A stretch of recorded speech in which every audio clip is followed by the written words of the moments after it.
Yes, There they is would be somebody there. on there, and where for the owl to be heard. Mechanics Bank, I don't know, is there a conference room? Yeah. There's like, they have a huge conference table that, so everybody, it's like the only conference table. Apart from Lupine, although I don't think Lupine would fit. It wouldn't be everybody, not in the conference. No. In the library, yes, but not in the conference. Who else have I heard from? Who is the, adult school? So the Zoom is on, just, there's nobody here, but it's on, Oh, we're on. Are you recording already? Wait, just announcing it. is it recording? No. Yeah, yeah. I Okay. didn't even do it, it's just. Oh, it's do it automatically. Do you want us to press pause?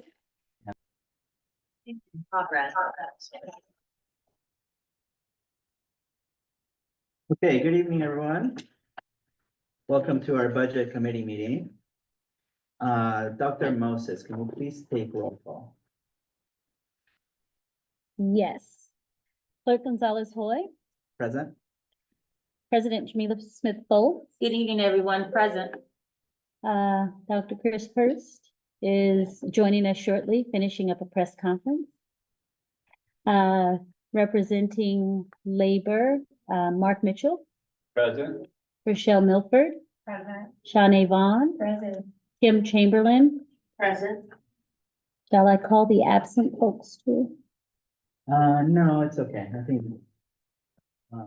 Okay, yeah, it's okay. Dr. Hurst has arrived.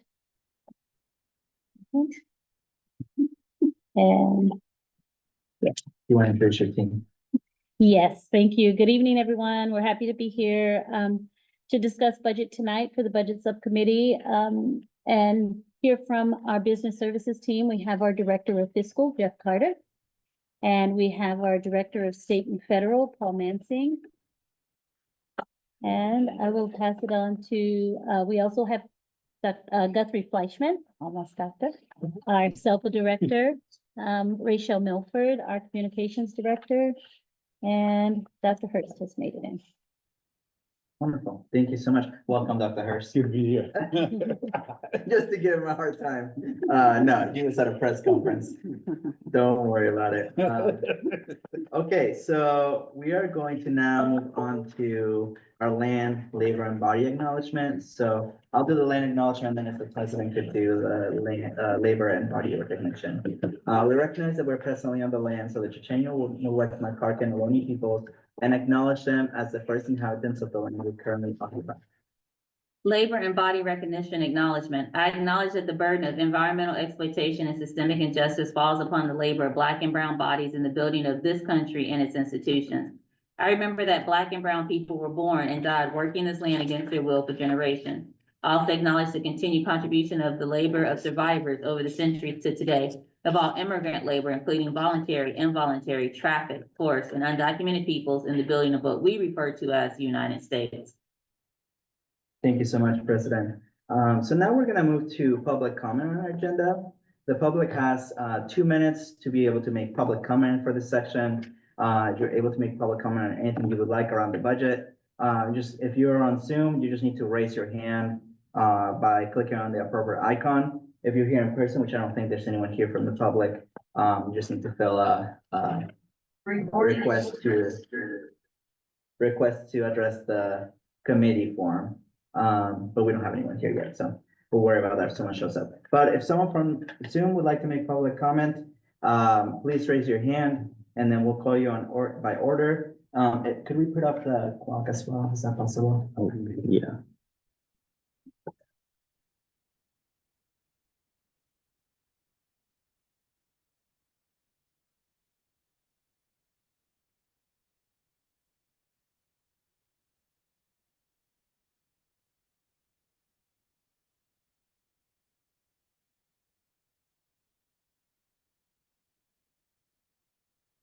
Wonderful, thank you. And we can call it. Okay. Ken Sington, please unmute yourself. Sorry, my name is Ken Ryan, and I'm here representing the adult school teachers. Thank you. Oh. I Thank you, don't Ken. know. Can we promote him to be a panelist? Yep. Can you turn the volume up on the owl? Everybody should be able to hear. It's on the other side. Not give me, Paul. Hang on, Paul, hang on, Paul. Yeah, I got it. And then I think that, Ms. Acosta Propraskis also wants to be promoted to a panelist. Unless she has public comment, which is. And also Ms. Sigler. And I think that's it.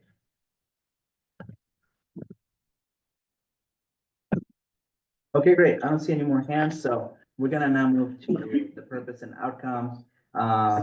So the budget committee has developed over the last year and a half. Last year, we started the budget committee to look at contracts and services of what we paid outside of our staff to see where areas we could make reductions before we had to make cuts in staffing in order to pay down our deficit at the time.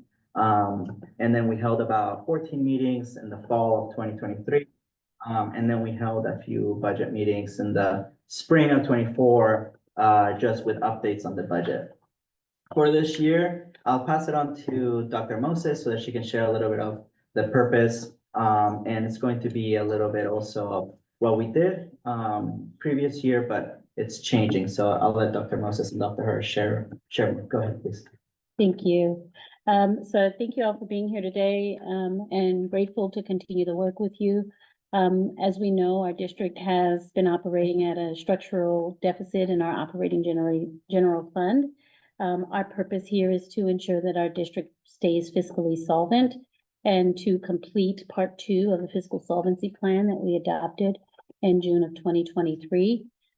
Tonight in particular, I'm going to share with you reasons why we still need to do that and share with you an update on the budget, as well as share with you the process that we have started to create in order to work together to look at potential areas of reduction for the 25-26 school year.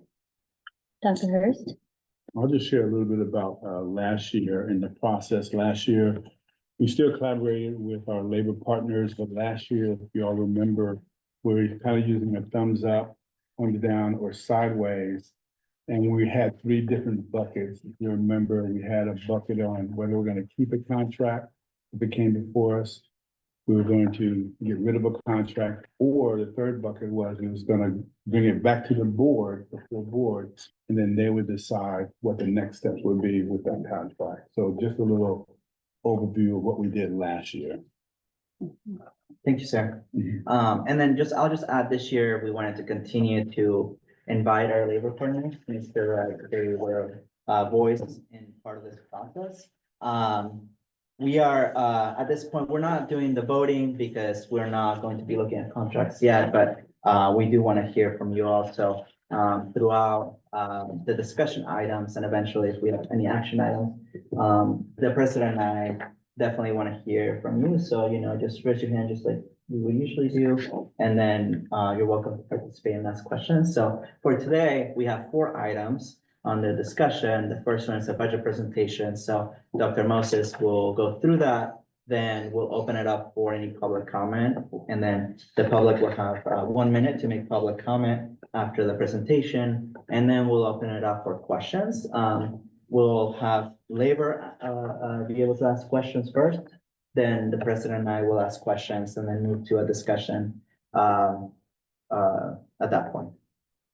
So I'll pass it on to Dr. Moses, but I should have said the items after the presentation is the fiscal solvency plan review, then introduce a purpose-based budgeting process, and then also gather input for budget review focus. So we have 4 items tonight. We have 3 o'clock, so we'll try to be watchful of the time. I'll pass it on to. I'm sorry, before we Yes. get started, is there a way we can get a copy of the budget? So it's not, Follow yeah, it's not uploaded yet. I think that it's going to be presented and then we'll upload it. So I believe if you look at the calendar invite that you got today, Yeah. there should be a link on the calendar invite for this presentation. And all, it isn't, it should have been placed there about 4 o'clock today. Okay. So if you could check, I don't see it, Dr. Moses. it's not there. It's not there. I can send it. Okay. Yeah. I'll send Dr. it. Hurst will add it Dr. to the Hurst. calendar invite. That was our intention. We didn't make posting Yeah. yesterday going to just upload it directly to the agenda, Yeah. so, Okay. everyone watching at home, and then, oh, weird, I don't have it. Everyone watching at home, Yeah. we'll let you know when you can refresh the agenda, and then it'll be uploaded. It is actually, Dr. Moses, right, it is on the invitation, if you go to your calendar, Oh, okay, yeah. on the calendar only. You show us. Okay, and in that presentation is all three parts of what we want to share tonight, so we'll stop at each part. But I did want everything to be in one place for you, so feel free to follow along with us or follow along on your own. Okay, are you ready? All right, so the slide presentation contains budget updates and introduction of purpose-based budgeting. I want to just name that the budget updates is a preview of what the full presentation will be tomorrow for the unaudited actuals. So we did not dive deep because we're doing a deeper dive tomorrow. But I think we dove deep enough to have the conversation this evening. So this is a preview of the unaudited actuals. We're going to review the general funding factors and the unrestricted general fund review. I just want to remind the committee that as we look at our fiscal solvency plan, what we are focusing on is that unrestricted general fund budget, because the restricted funding resources are tied to specific program strategies and directives from the state and federal government. All right, so this first slide shows our funding factors for the general fund. This is a summary of our revenue for the 23-24 school year. Just want to give a reminder that our revenue is based on our average daily attendance. And I wanted to call out that the ADA is our enrollment multiplied by the rate of daily attendance. So how many students are attending school each day? We have an issue of declining enrollment trending across the state. I just wanted to point out that in 2018-19, West Contra Costa had 28,121 students. This past school year, 23-24, our enrollment number was 25,574 students. There's been a decrease of about 425 students per year over the last 6 years, and that's our issue with declining enrollment. The 23-24 ADA was funded on a 3-year average, and that's the 22-23 school year and the 2 prior years. It's done that way because we're better off. We have a higher ADA if we use that 3-year average. So you'll see that while our funded ADA for last year, 23-24, was 24,721 students, 0.51. I don't know how you 0.51 a student, but they did. And the actual ADA that we would have collected if we did not have the benefit of that 3-year average would have been quite lower, because our true ADA was 23,474 students. So I just wanted to point that out, that because we're able to take advantage of the 3-year average, we do get more funding. However, I also want to show on the table that that average each year, if you look at that funded LCFF ADA line, it's going down each year. So we don't expect it to drop to the amount of actual average daily attendance, but we do expect it to drop because we expect that we're going to be using the 3-year average for next year's funding as well. And Dr. Moses, I'm sorry, if we could stop sharing the screen for a second and we share it. Everybody watching has like a couple dark spots. Oh, Maybe it'll sure. get fixed by resharing it. And Okay. then Is that because you're sharing on your own? I am sharing them. Okay. Oh, it's up so- at the top. Oh, Yeah, still can you shows. hide your controls? Oh, it's less now. You can kind of see it now, so I think it's Yeah, okay. it's Jeff's Yeah. computer. Oh, okay, okay. I Okay. think it's better now. And then Thank you. could we make Miss Roberts also Elevate. panelist? Allow you Thank you, to- that's, sorry. Thank you. I appreciate the help. And we started adding panelists, things like that, and have their little screens. Yeah, Okay. Are we still okay? But it just moved up to the let top. me get rid There of we go. this one. Oh, I said because you have Add the the bar. controls, yeah. There you go, Okay. that's better. All right, thank you. Let me get rid Yes. of this. Is there any allowance for the construction that's being done across the district to change the projection? Because there's quite a few housing developments that are popping up within our district, and so is that something that we can't bank on until they're actually built and filled? So, okay. I think what you're getting into is a demographic study. Mhm. And we are talking about, we do collect that type of demographic data. So it is possible that we can review that data once it's available. Okay. But I do think we have to wait and see how many children actually move into the area as a result of the construction. And Clerk Gonzalez, were we stopping for questions along the way? Is that- No, sorry, I started us the wrong one. My fault. That's okay. Yeah, let's, no. It But I was- do have yeah. stopping points. Yeah, Yeah, okay, okay, perfect. all right. All right, so this next slide is also speaking to the funding factors. We know that the 23-24 assigned COLA was 8.22%, which sounds like a lot, but we also wanted to share that the effective COLA for our district, the difference in funding year to year, was not an 8.22 increase. It was only a 4.36 increase. And the reason for that is you only receive ADA you only receive COLA for ADA. So the declining enrollment means we get less of that ADA, as well as the reduced daily attendance. Also, the TIG grant, the Targeted Instructional Improvement Grant, does not receive a COLA. So there's one large resource that doesn't receive it. So you'll see that in 23-24, our revenue totaled $344.9 million. And in 22-23, our revenue totaled $330.5 million. And that difference is only a 4.36 increase year over year. We want to show that on our revenues, we did have an increase since our third interim estimated actuals. That increase was in the amount of $6.2 million, which is a 1.7% increase to our unrestricted budget. And those increases were due to improved LCFF calculations, meaning we gained more students in that final P2 registration, or when we reported those numbers. And then there was also an increase in lottery funding. Also, we had a significant increase in interest revenue, as well as increased donations and Medi-Cal revenue coming in.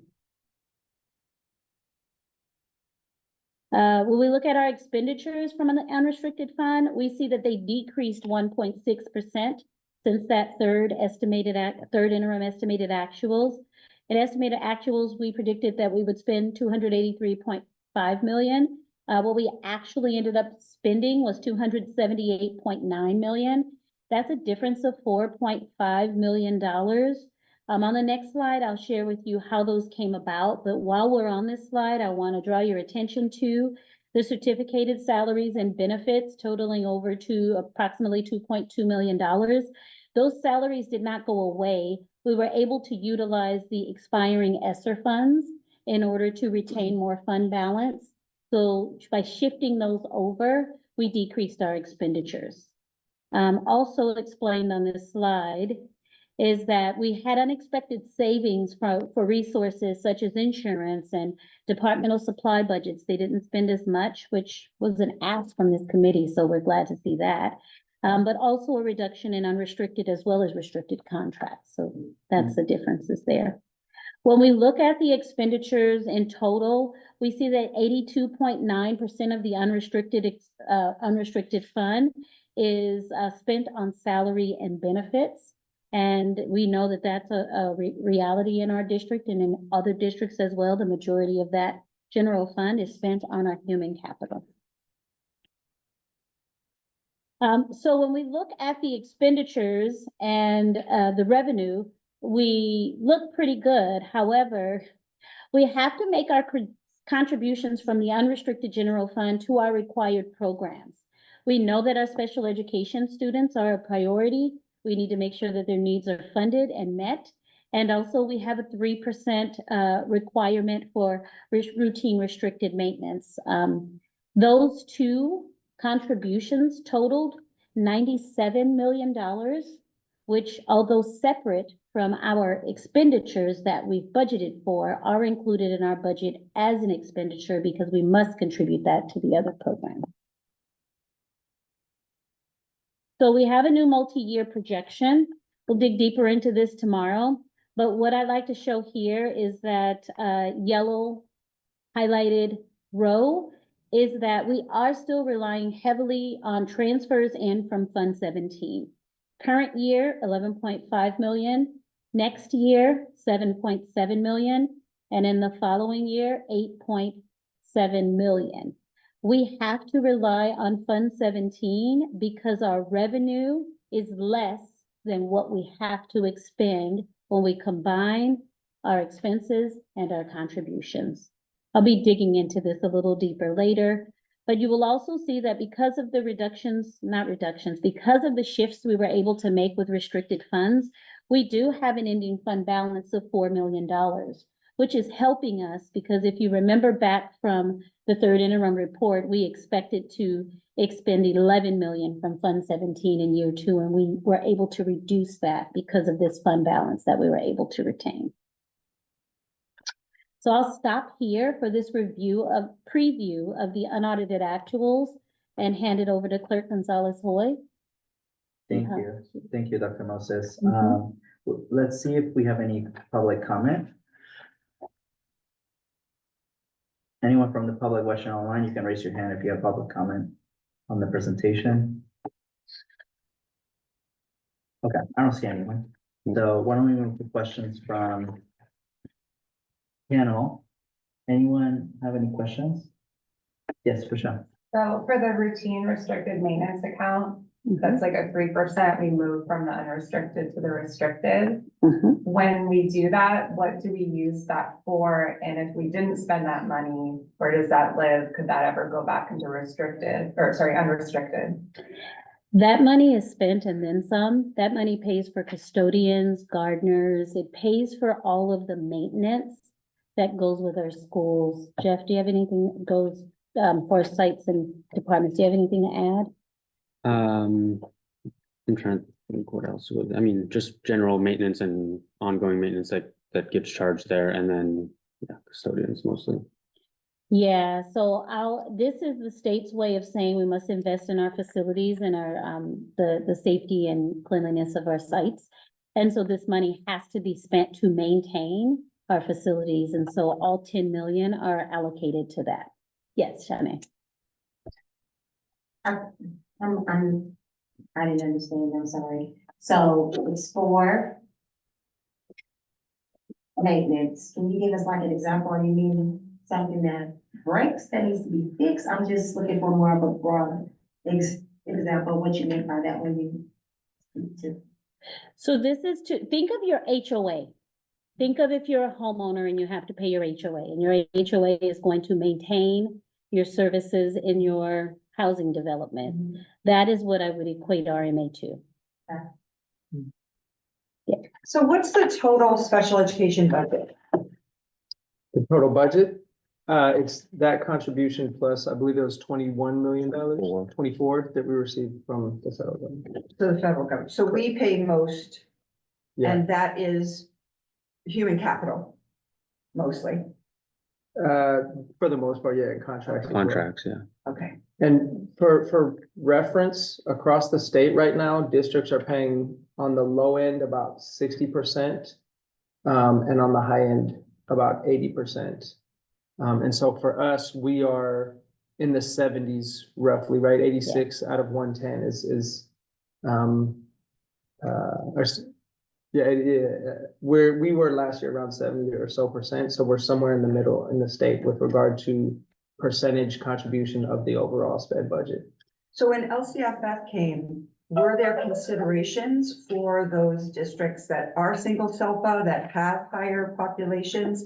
Is it a per student percentage that we're giving back the 21 million? Is there a way in which to have more of that funded for us because we have a higher population of special ed students? Well, LCFF is Local control. state money, correct? Right. And versus IDEA funds are federal.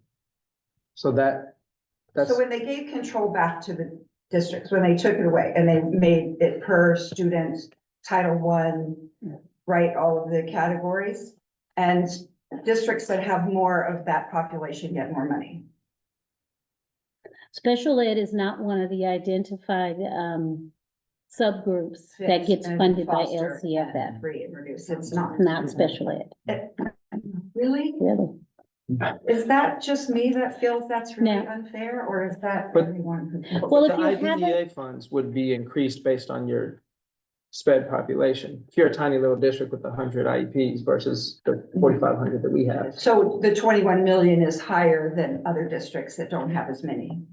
Correct. Okay, got it, okay. Any other Yes, I questions? do. I do, I'm sorry, because so the 21 million is from the state, I just want to make sure. Federal government. The federal government. Yeah.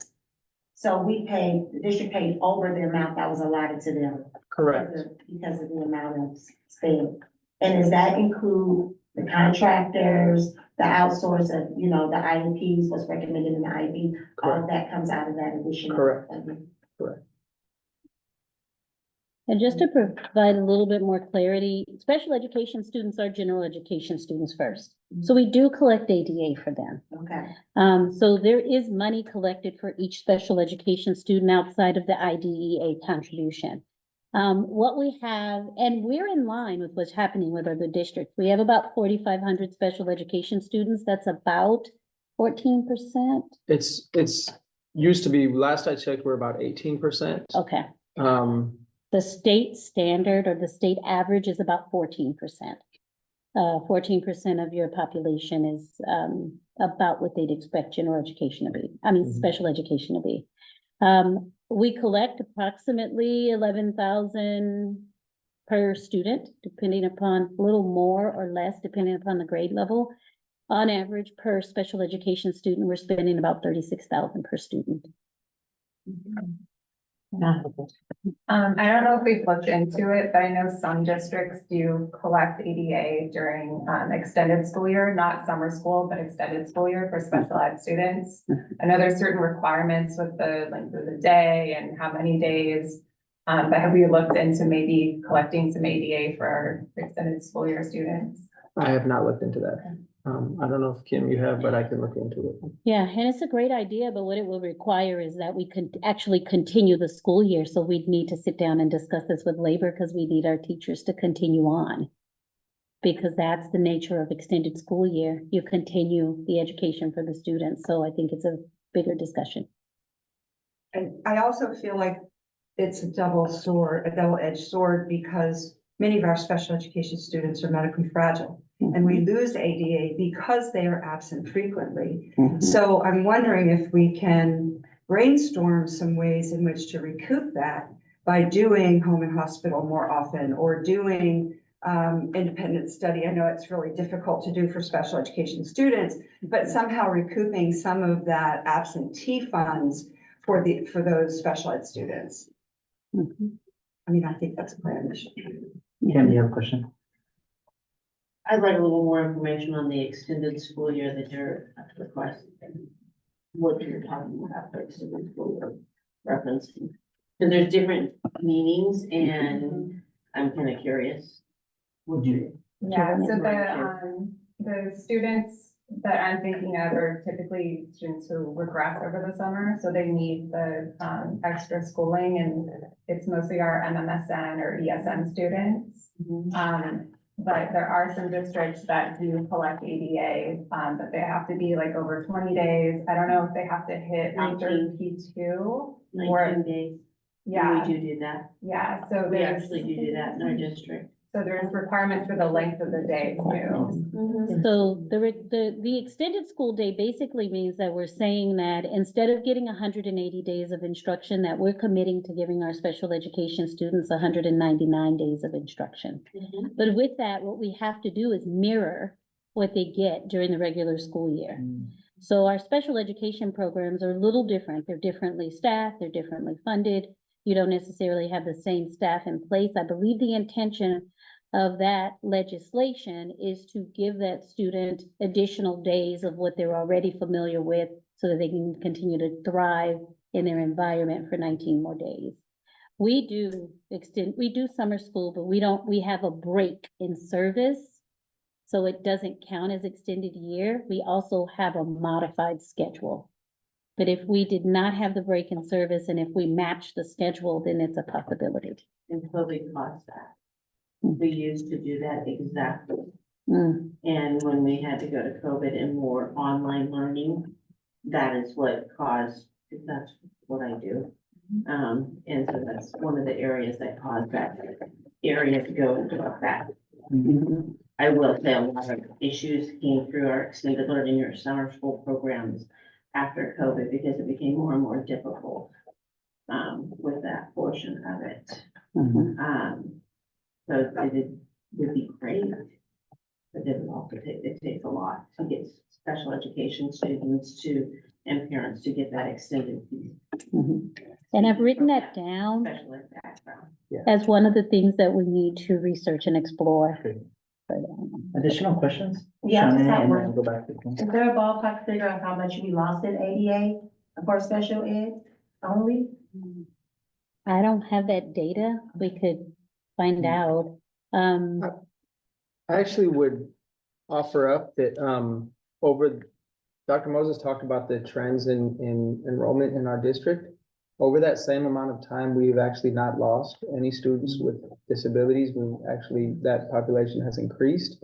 I attribute this, my projection is that this is due to, after COVID, there have been an increase in assessments, but also almost universally, when we speak with parents, and even when we speak with some of the community advocacy groups, they all encourage parents of children with disabilities to keep their kids in the public school district, not to go to charters and not to go to private schools, because the best services for those students are here in the school district. So while what Denise is saying is true, there are some students who miss school and we do lose ADA on that smaller level. I think on the grander level, special education and the really strong programs we have in the district have kept students in our district and have kept ADA money here that otherwise may have left. So not a yeah, but I just want to state for the record that I think that our special education programs Continues to grow. continue to grow and continue to serve students better than they'll be served anywhere else and keep that money here in our district. That's ADA at least. Right, but if, I understand that piece, but Yeah. also the cost of supporting the student goes up too, because as Kim said, it's like 32,000 per student. So we have to figure out a way to, how do we balance that with? I see what you're saying. No, I see what you're saying. That'd be a deep dive we'd have to do to see how many students missed when, days and things like that, but. Kim, you had a question? I do, have we, going backwards in ADA, are we looking towards, when you're saying extending and recouping student loss of learning? Put more emphasis on Saturday school, which is not, you don't get ADA for disciplinary, but you do for recouping, learning loss.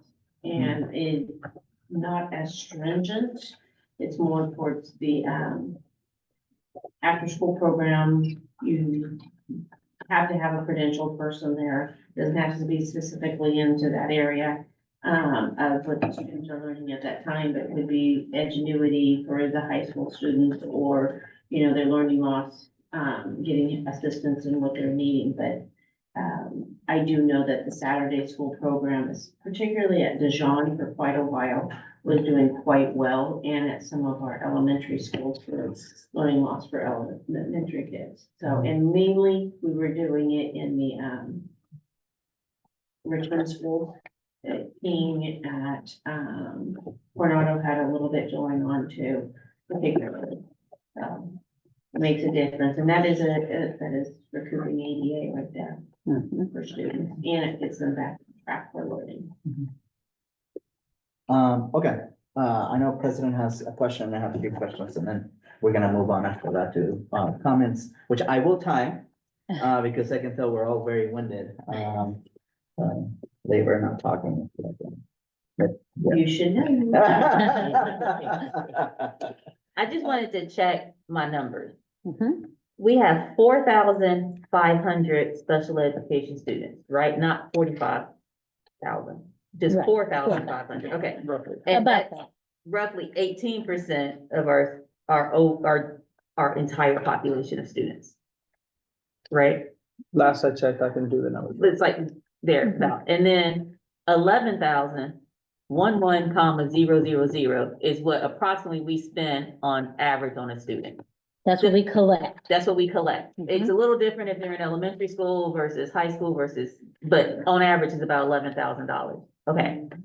And then on those 4,500 special ed students, we spent about or around $36,000 on each one of them, 36 comma 000. Okay, Mhm. that includes things like their modification and accommodations. It includes things like if they have an aide, is that right? Mhm. It includes things like if they, transportation or no? Mhm. Transportation is in that too? No, we pay No. for transportation with general fund, right? Yeah. No, So it would be transportation is not transportation, included. okay. But it's things, would that include non-public schools? Mhm. If we have to send them to if they get to go to non-public schools, okay. Mhm. So all of that is wrapped up into that 36,000. Not every special ed student uses 36,000, right? Correct. Okay, because I was like, No. Well, my kid ain't getting 36,000. what I can sum it up for you. I can sum it up for you real quick, like, in ESN class. My last school, I had an ESN class, there were 12 kids, one teacher and 3 aides. Okay. So that one teacher and those 3 aides probably cost about $600,000. 3, 4, high fours. Okay, $500,000. And that comes out of this overall special ed budget that we're talking about, or no? Yeah, but Yes, those, okay. those 12 kids only generate Of money about coming back to the 120,000. district. 150. Right. Okay. So you look at just the structure of the classroom without even looking at those other services, and you see that with our ratio being 12-1, and many of our extensive needs classes, they're called extensive needs for a reason, right? You have 5 salaries or 4 salaries to service 12 kids. So that is kind of the issue in a nutshell.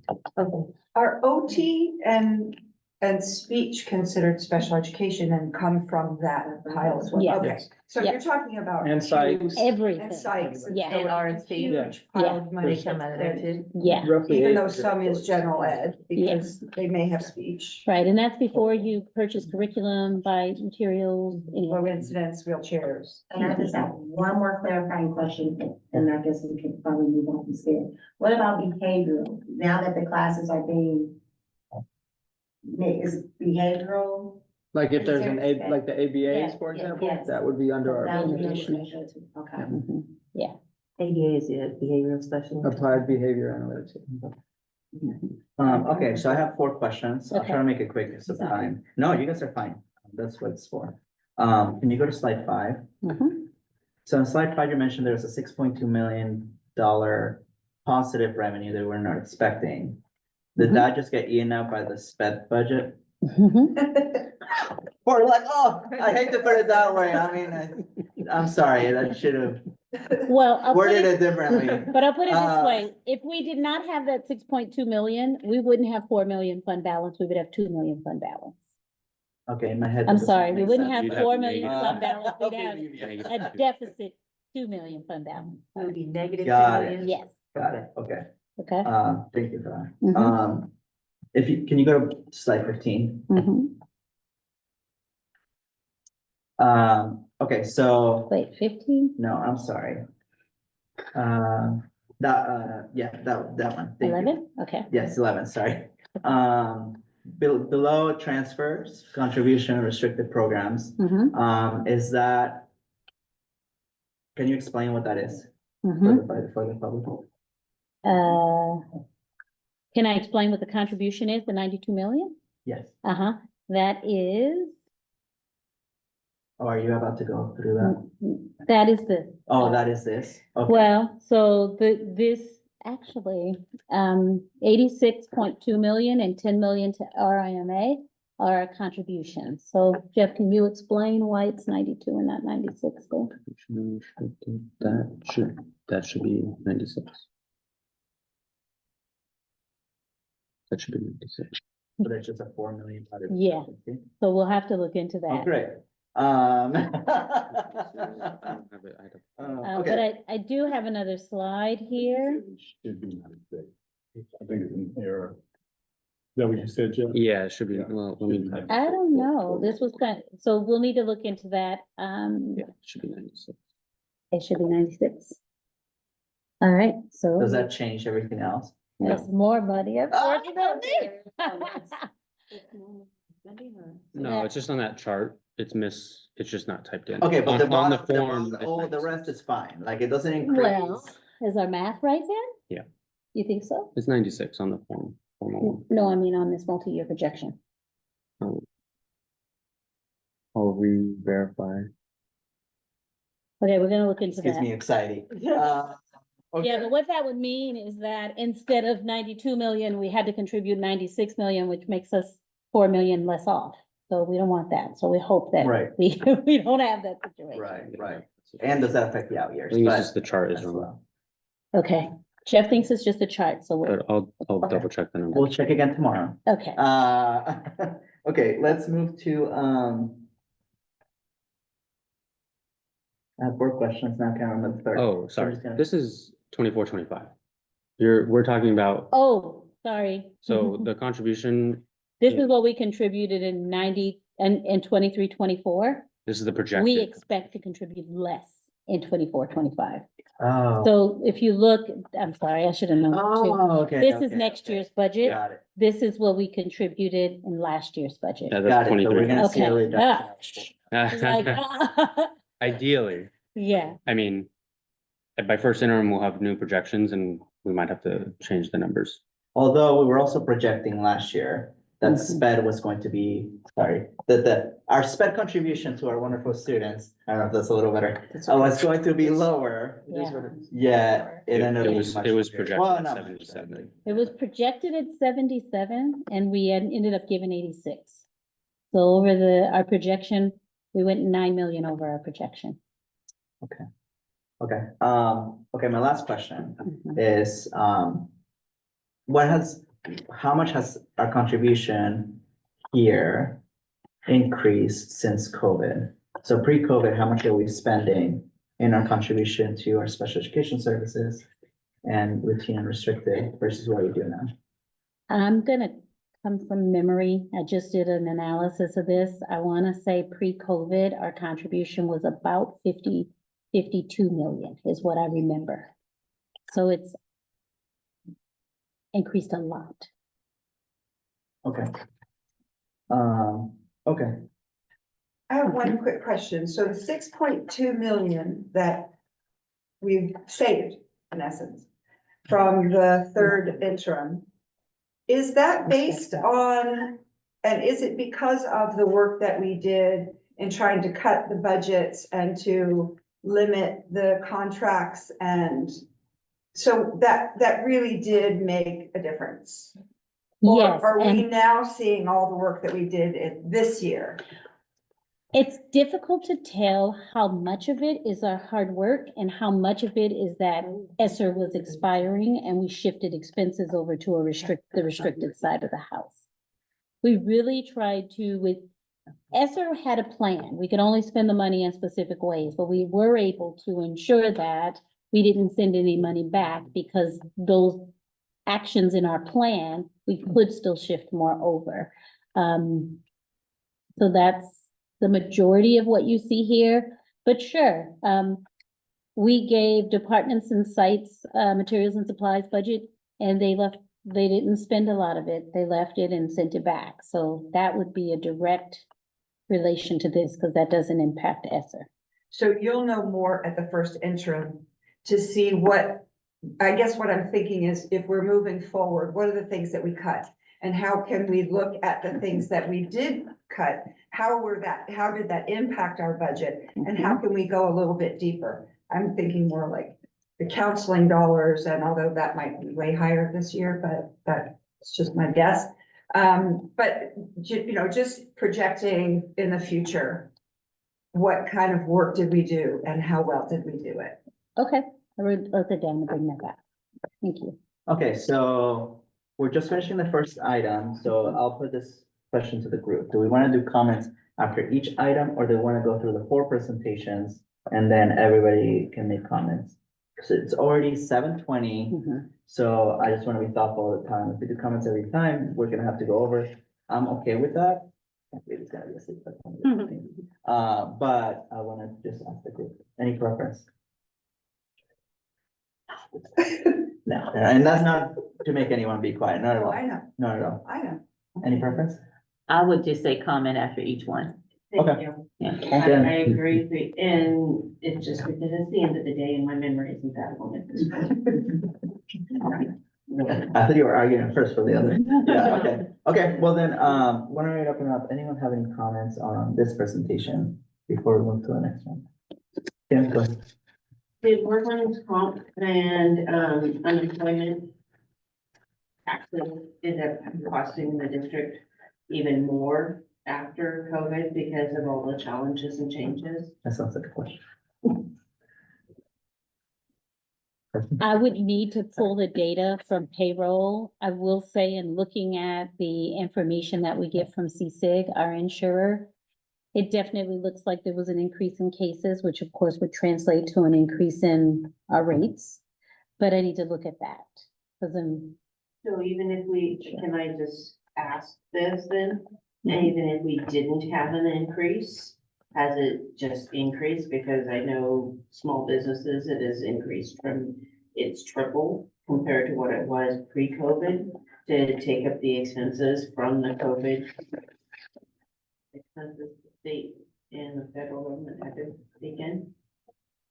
I I'm think very that's a- curious how much ours went up. Because I think it's a huge expense and it's an unnecessary expense. Unemployment insurance was 0.5% during COVID, and then they lowered it back down to 0.05 to where it used to be. Really? So it was raised for a year or two, and then they brought it back down to normal levels of 0.05.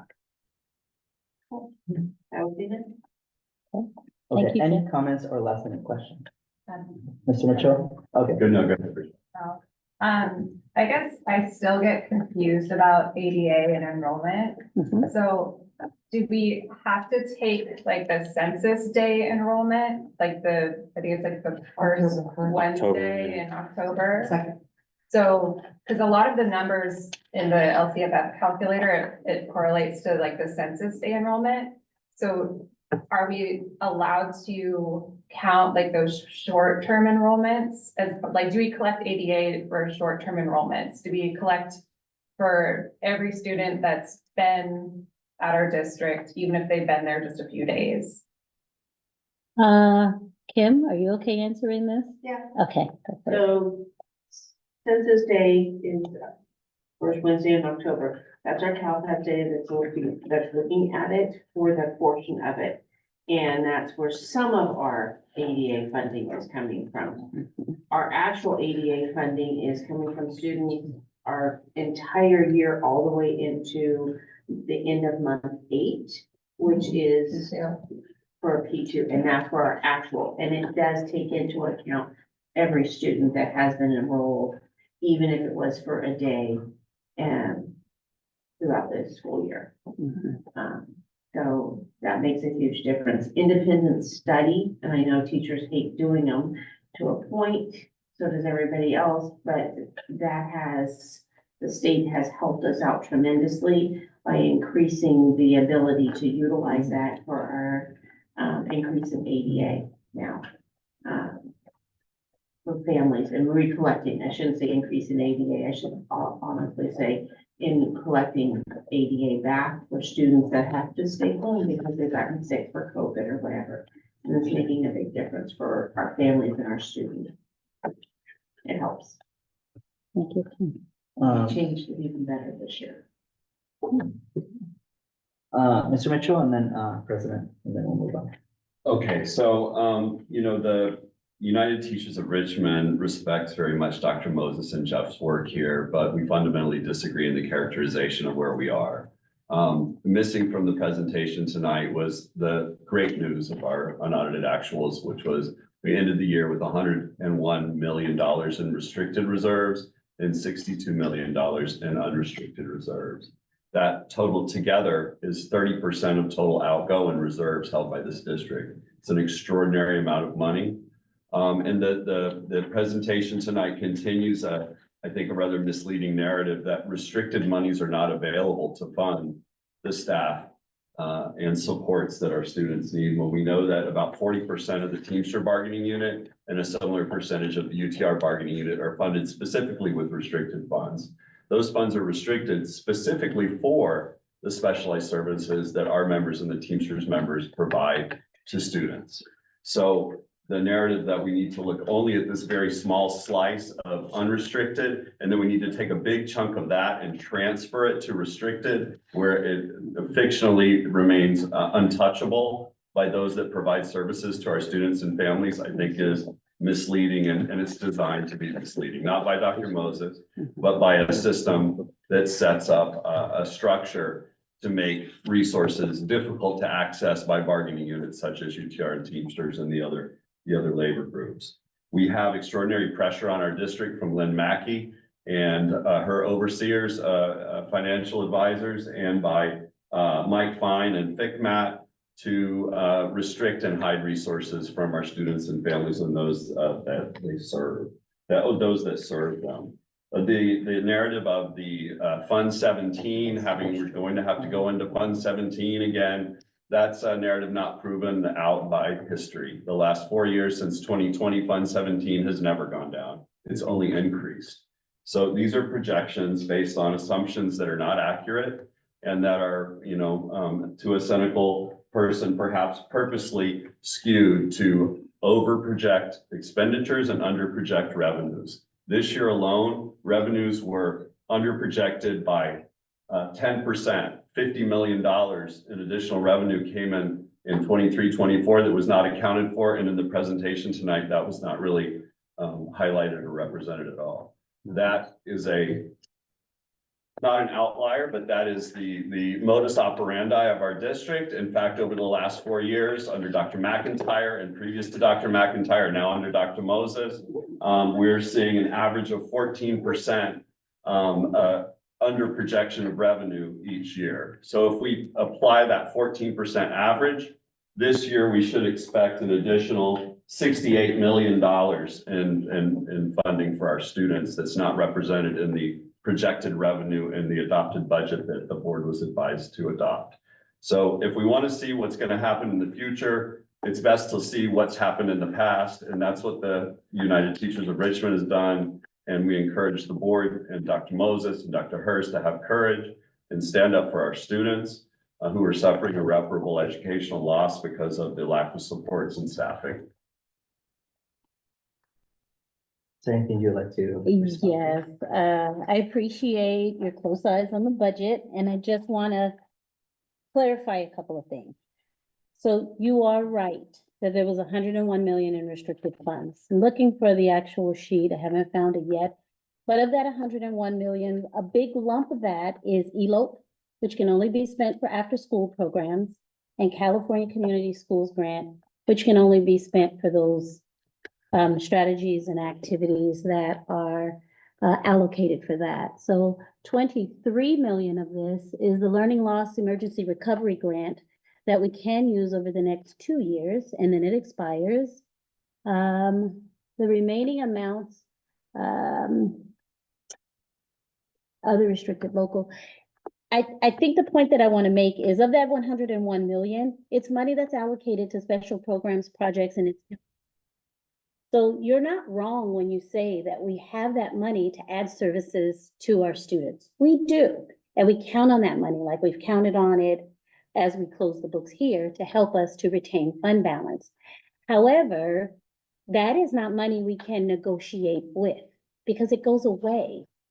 We want to use every penny of it on human capital, on resources. All $101 million, rest assured, is going towards student and student services, but they can't be tied into a contract because they're not promised beyond their shelf life.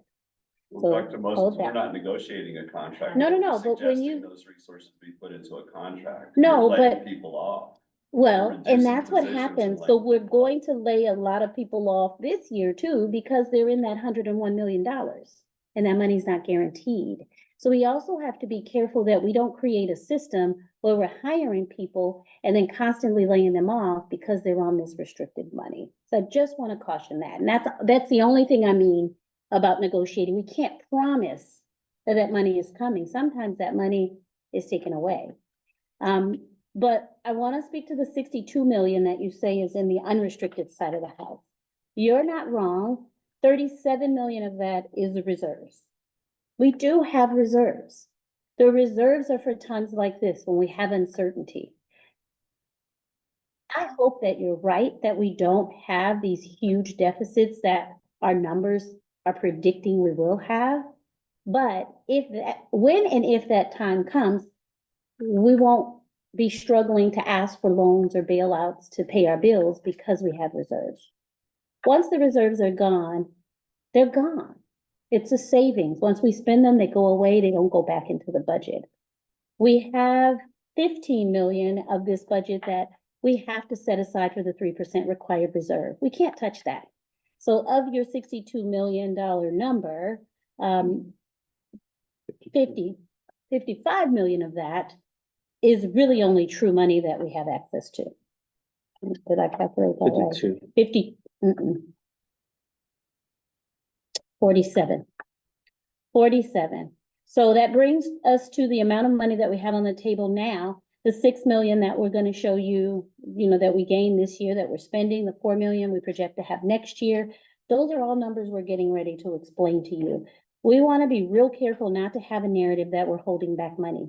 We're not. We're trying to be super transparent, showing you what money we have. We know we have this money in the bank, not in the bank, in our budget. But we also know that this money is spoken for on the restricted side of the house, and this money on the unrestricted side of the house is money that is money we can't touch, or money that we have in reserves that once we spend it, it goes away. So I don't disagree with you that we have money now. We don't have money in the future. The structural deficit is going to continue if we don't deal now with the issues that we're going to have in the future, because we could spend all of this money and it goes away and we're not better off. So I don't want to make it about, we're withholding money. We are not. The money we have, it's dictated how we have to manage and spend this money. And it's done so in a way to provide services to students, but it's not money that's available to us year over year. It's a sad fact. So I just wanted to address that and happy to go deeper, but you'll see in the next set of slides why we still need a fiscal solvency plan. For the next meeting, can you show us the breakdown of the 101 and 62? Are we The gonna do breakdown that? is on page 19 of the unaudited actuals. You'll see exactly where that 101 is coming from. Is that the right page? Mhm. Yes, page 19 of the unaudited actuals shows a breakdown of every penny of that 101 million. Page 19 of section 3. Oh, sorry. Page 19. Page 19 of section 3, sorry. Okay, in the bigger document, it's going to be further down. But we want to be transparent. We want to share. We want to build understanding because we do want the right narrative out there. It's labeled as page 14. We'll find it. We'll find it in the bigger book that we posted because our unaudited actuals are separate forms that we have to put together for you. So sorry about that. Okay. No problem. Okay, last minute questions and then we're gonna move on to this. So based on that, what Mark said and how the counter, not the counter, but the Explanation. explanation. Having been here for a really long time and understanding sort of the lapse of process that's happened, particularly with COVID and then multiple changes within cabinet. Mhm. Where are we with tightening up systems, with signing MOUs that have an end date so that we can use some of that money to recover provide some after-school programming, to sign temporary contracts that will allow us to use that money. Because I think particularly in this economy, there may be a few teachers out there who might want some extra dollars after school, for a few months. But again, we want to make sure that we're really specific about, who we're hiring and for how long and what that job is, because accountability has been lacking somewhat in how we're demonstrating spending that money, and that's gotten us into this predicament. So the tightening of, I guess my question is, are we in the process of tightening the systems in order to put those things in place for temporary support for these students and spending that money? Yeah, the answer to that is we've been forced into a position of tightening those processes and policies, because the money that we were using is, expiring.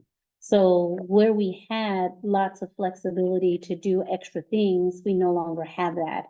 And so we are needing to look at how many time cards are coming through and how departments are spending their budget, because the CARES Act money is now all gone. And so we're forced to tighten up systems. So we're looking as a cabinet about how we do that with grace and how we do that over time, so that we're not changing expectations or previous practices overnight, but that we're doing that in a way in which people will come along with us and still feel supported. And that's why it's a multi-year plan and not a one-year plan. And I just really need to say, as an administrator, and dealing with, my colleagues and the SPSA and the changes that have been wrought, if you could bring that forward, Paul, and let everybody know the whys of the specific pushback that many of us are getting with needing a code, a design, where's the design in the SPSA? And if we have the why, and I think that's Dr. Hurst's tenet, right, is go from the why, then we would be much better at handling it and not arguing about it or not being upset about the lack of money that we have and it being pushed back. We just got the change. We didn't really get a lot of the detail and the why, and that would be really important for us to hear as admin. My 2 cents on that. Thank you. So, No, thank you. I have a question. All right, this is our last one. Yeah. Is there any way, speaking to the money that Mark was referring to, is there any way that those funds, other funds can be moved and those funds be, like vice versa thing from unrestricted to restricted, to kind of reserve some of that money? And I understand you said it was on the next slide, the breakdown of that money's, but sometimes we feel, that there isn't any transparency, not that you're trying to hide it, but if we would know this in advance, then we would receive it a little bit. Yeah, and that's what we want, and that's what we're trying to build together, so I appreciate the opportunity. So we've been talking about the decrease in expenditures that we see here. And then I gotta go back to the amount. That is because we shifted from unrestricted to restricted. That's why we have more of a fund balance and less expenditures, because we did both in expending the left ESSER funds. Now, I'll tell you that all restricted funds typically are tied to a plan. Right? So if they give us, $5 million, we have to submit to them a plan of how we're going to spend that $5 million. Let's say the $5 million is for learning loss. And we say, we're going to use, 30% of this for class size reduction. We're going to use 20% of this for professional development.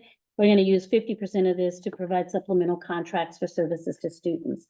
Then whomever gives us the grant, whether it's the state or the feds or a local entity, they hold us to that. Right? So an example would be, we were able to shift some class size teachers, 4 million in class size reduction teachers to ESSER learning loss. ESSER learning loss, We have a few ESSER funds that we were expending. ESSER learning loss is in order to directly mitigate the effects of students being out of school. So we were able to shift some of our salaries over Virtual. and the virtual school salaries over because they directly relate to learning loss as it connects to COVID. So by doing that, those salaries did not go on the unrestricted fund.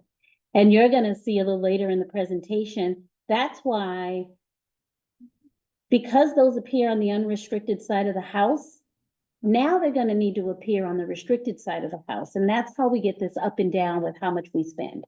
So when we do that, there's always a give and take. But we are doing that constantly for the reason that you stated, to try and retain more unrestricted dollars. Okay.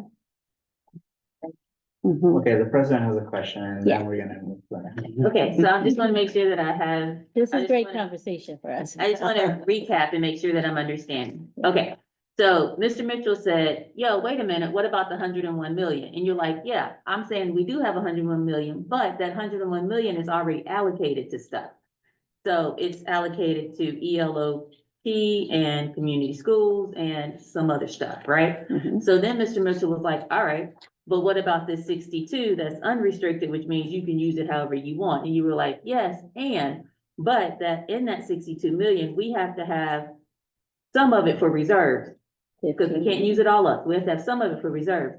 And the other that we have is for, Fund 17 is more than half of it.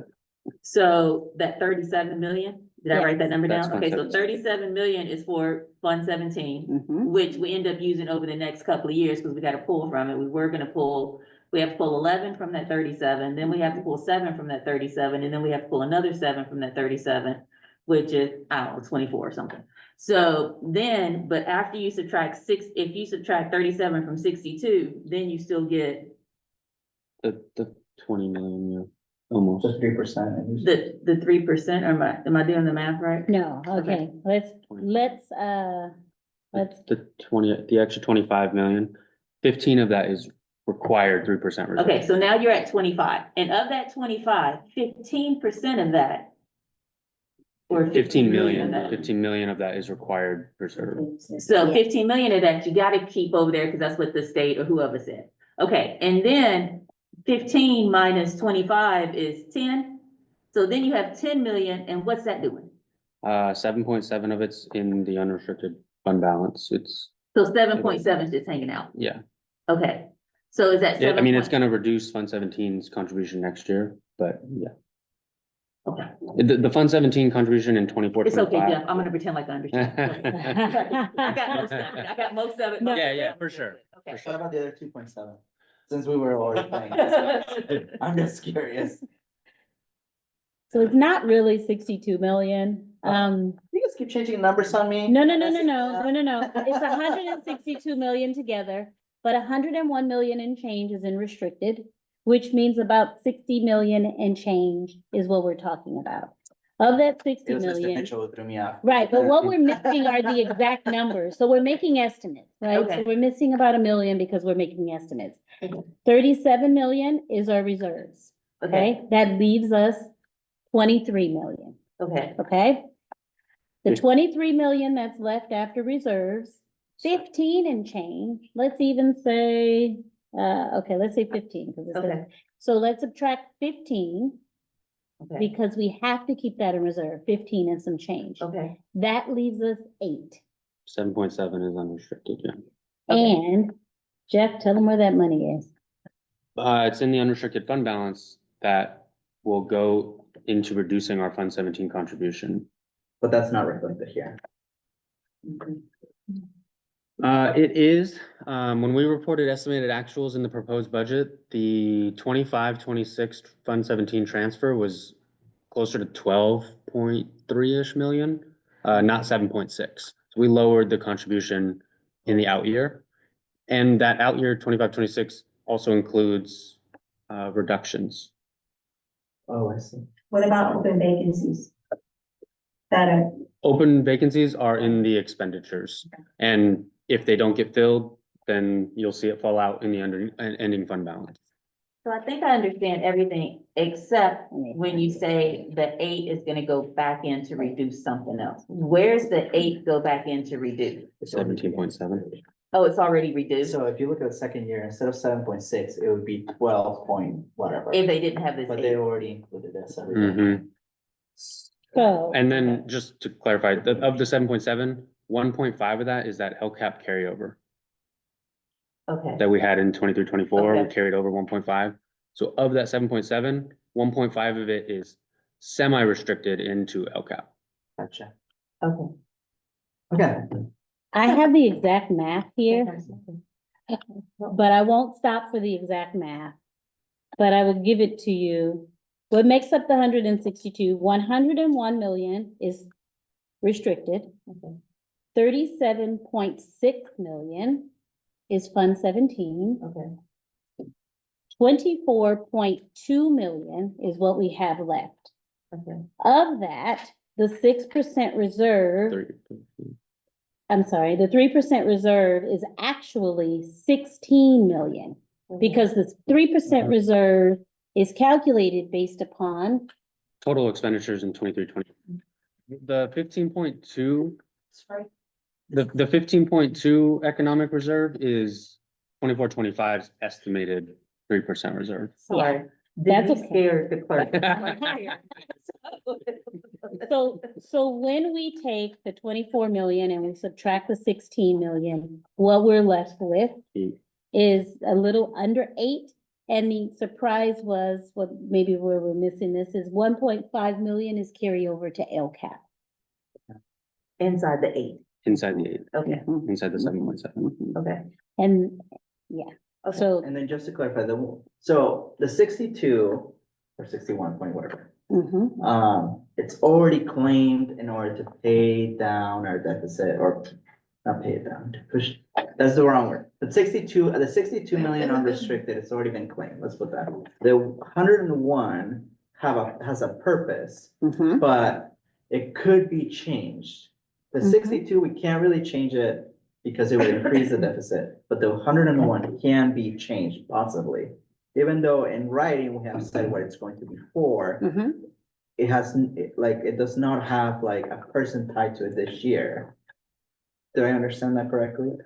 Like, some of it does. For example, the money that's wrapped in there is, ELOP money that's paying for your after-school contracts and after-school staff. Literacy coaches. Literacy coaches are wrapped into the state grant that's paying for coaches. That's in there. Educator effectiveness. Uh, The PD. educator effectiveness is paying lots of PD.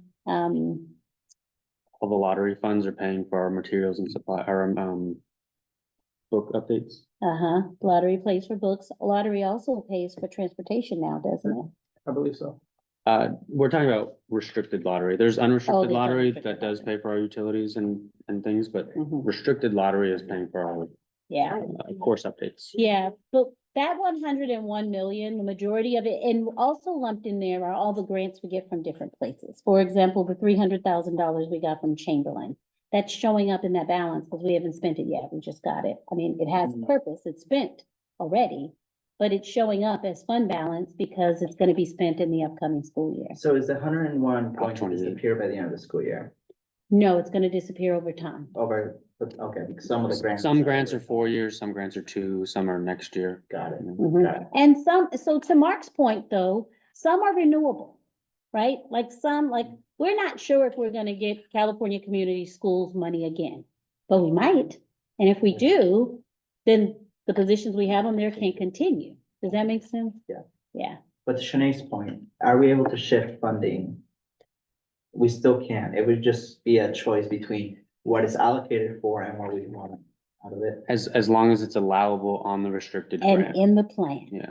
Because grants are driven by plans, and you've noticed, well, maybe noticed that some plans have come back to the board. Okay, we had a ESSER plan, we're bringing the ESSER plan back. We had an educator effectiveness plan. Last year, we brought that plan back.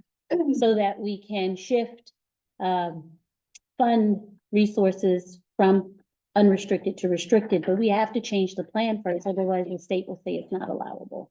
Got it. So that's kind of the definition of restricted. right? It's money for us to use to provide more services and supplemental services, but it's temporary and it can only be used for specific services. But yeah, can we hire more coaches? Sure.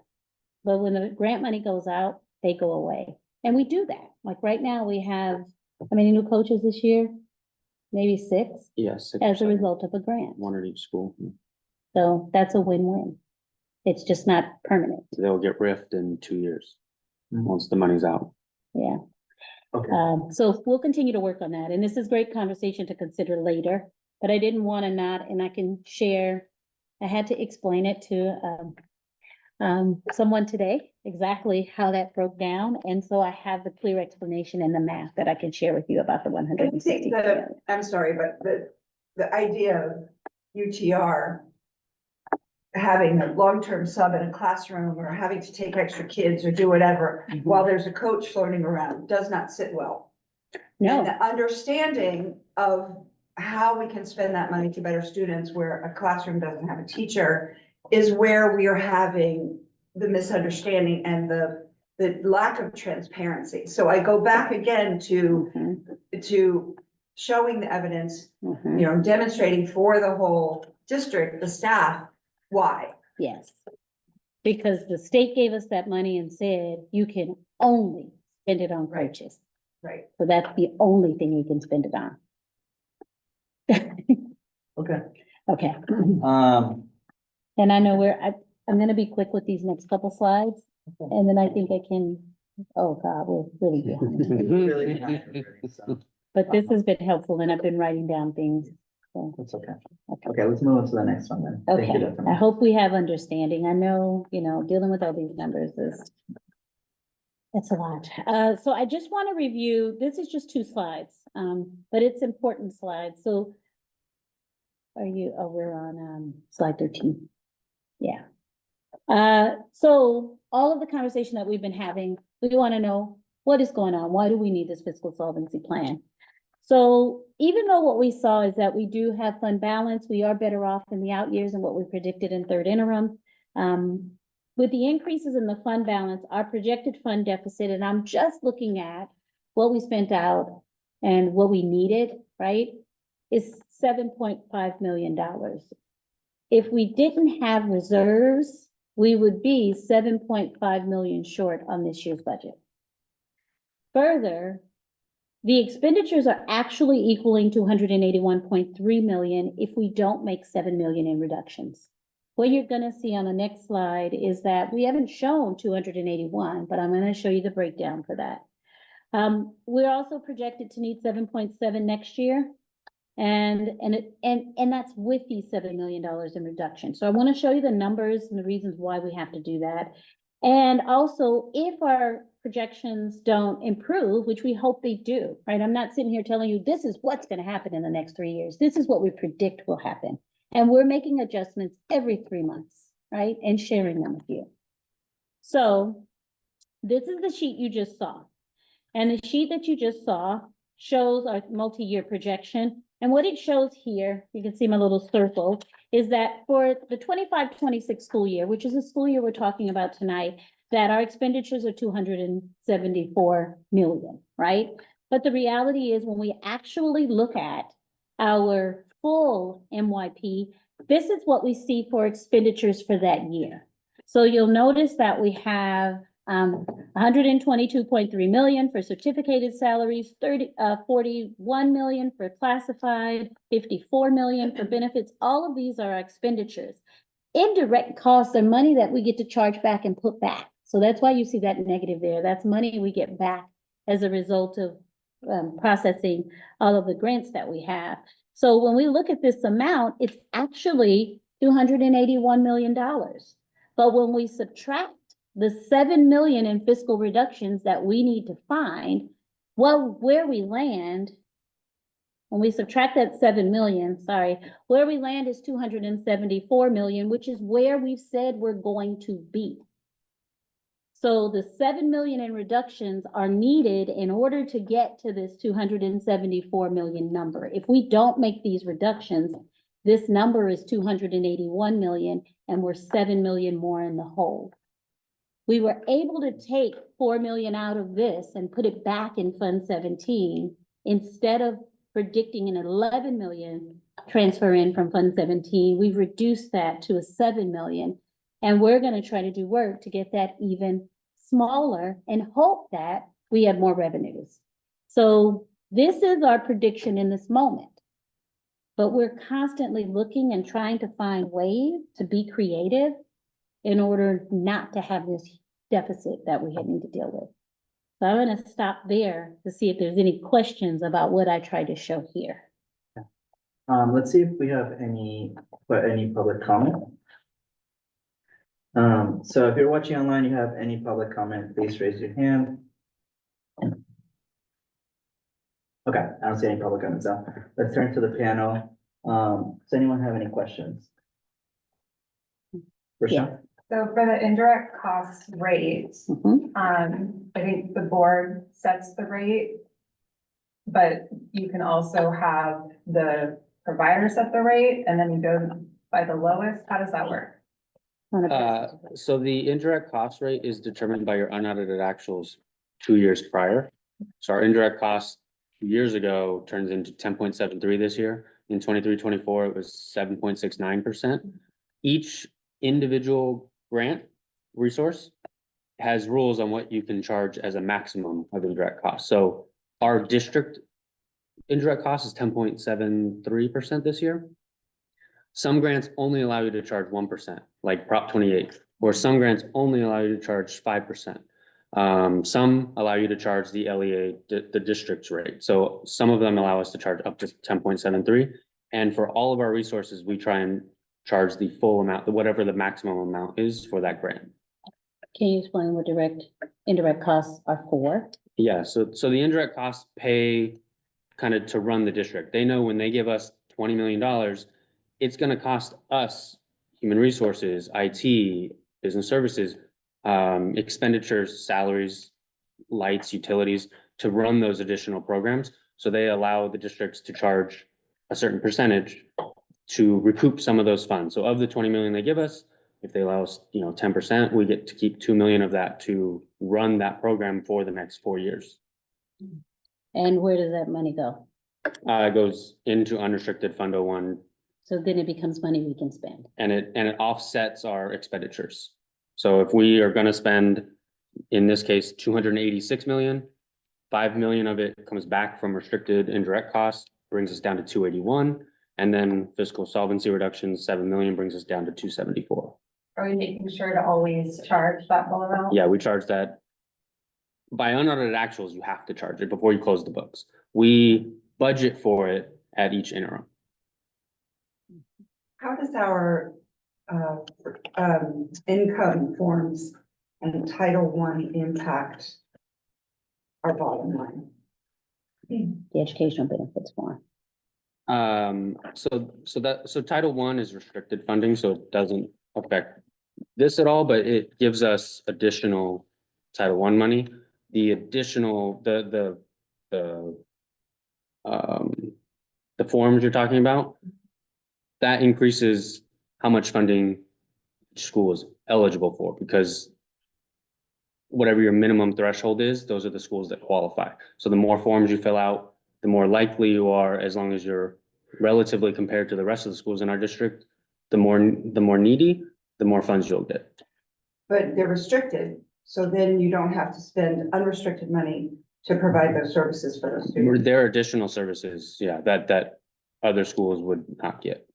So that's how schools fund supplemental programs, extra services. So it's supposed to be value added, and those funds are in addition to what we're required to provide. So they're supposed to be above and beyond. And it's also why those positions at each school get riffed each year, because they're not guaranteed to be Title I next year. Mhm. Okay. Any other questions? I just like asking questions to Jeff so we can see how many numbers he has in my house. Let's keep asking him numbers. Money is grant, right? Yeah. Yeah. Okay. It's unearned revenue, yeah. Yeah, and Paul is our expert on Title I, and he can tell you that they have really strict rules, and sometimes we have to give Title I money back if they feel like we didn't follow the rules to the letter of how they laid them out. But So- sometimes you hire a Title I position to specifically fit Yes. that need, which could potentially be ripped once that 2-year or 3-year grant, right? Yep, and the So it's kinda reason, like the same. yeah, the reason why we have to call them title, like, there's a new position called a Title I scout. Yeah. Because Title I says scouts can only do specific things, and we have to be sure that they did exactly what Title I says they could do in order to charge them there. So, yes.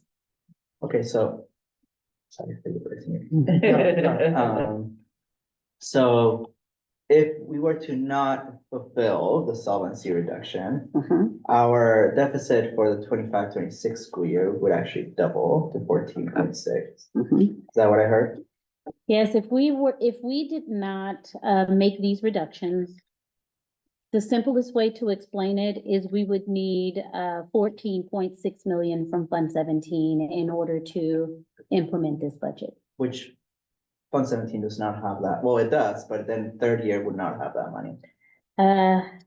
We would barely make it the You'd- third you'd year. still have would a probably little be- bit, yeah. Yeah, Oh. yeah, right now we're at 37 million, but basically if we need we're doing everything we can to use less of Fund 17, but obviously some expenditures we can't reduce. We have to pay salaries, we have to pay benefits, we have to make sure that our services for special education students happen. But we're constantly, every time we look at the books, keeping an eye on where we are and how we might be able to shift. Next, sorry, go ahead. So it's 7 more million. This year. this Yeah. year, this year. And Yep. then 7.7 the following. Nope, just You 7 hope, million. Right? So Hope. 7 million this year is all we're committed to. Yeah. Yeah. And then we reevaluate, like, if we do increase ADA, increase enrollment, figure out a way to bring Saturday school in to bring more revenue. Anything we can do to increase revenue, this picture improves. But right now, these numbers that we have are based upon our trend with spending, our trend with ADA. We hope that trend is disrupted and we get more. And then this will change every 3 months if that's the case. Right. Okay. Okay. Now, if we were to find, because I know this is what labor will eventually ask, Mhm. if we were to find areas of reduction within the 101 and restricted, Mhm. we potentially, now I already see Jeff, Doesn't help. it doesn't help. Can you explain that? well, Because it's restricted and this is an unrestricted deficit. Correct, this is unrestricted budget. If you make reductions in restricted, as long as you have other positions in unrestricted that qualify for those restricted allowabilities, you can move them over. Mhm. Okay, And so. then well, we could it move- would help, but we would already Eventually we're typically gonna- move those over if we could in the first place. Cause we're constantly looking for ways to save the general fund. Yeah, balance. any chance we get, we would rather move money from unrestricted over to restricted. If you lay off all these restricted funds and we don't have any more of those positions that qualify for those restricted funds, you still have a problem in unrestricted and now you just have less positions in restricted. And so now you have a bigger fund balance in restricted.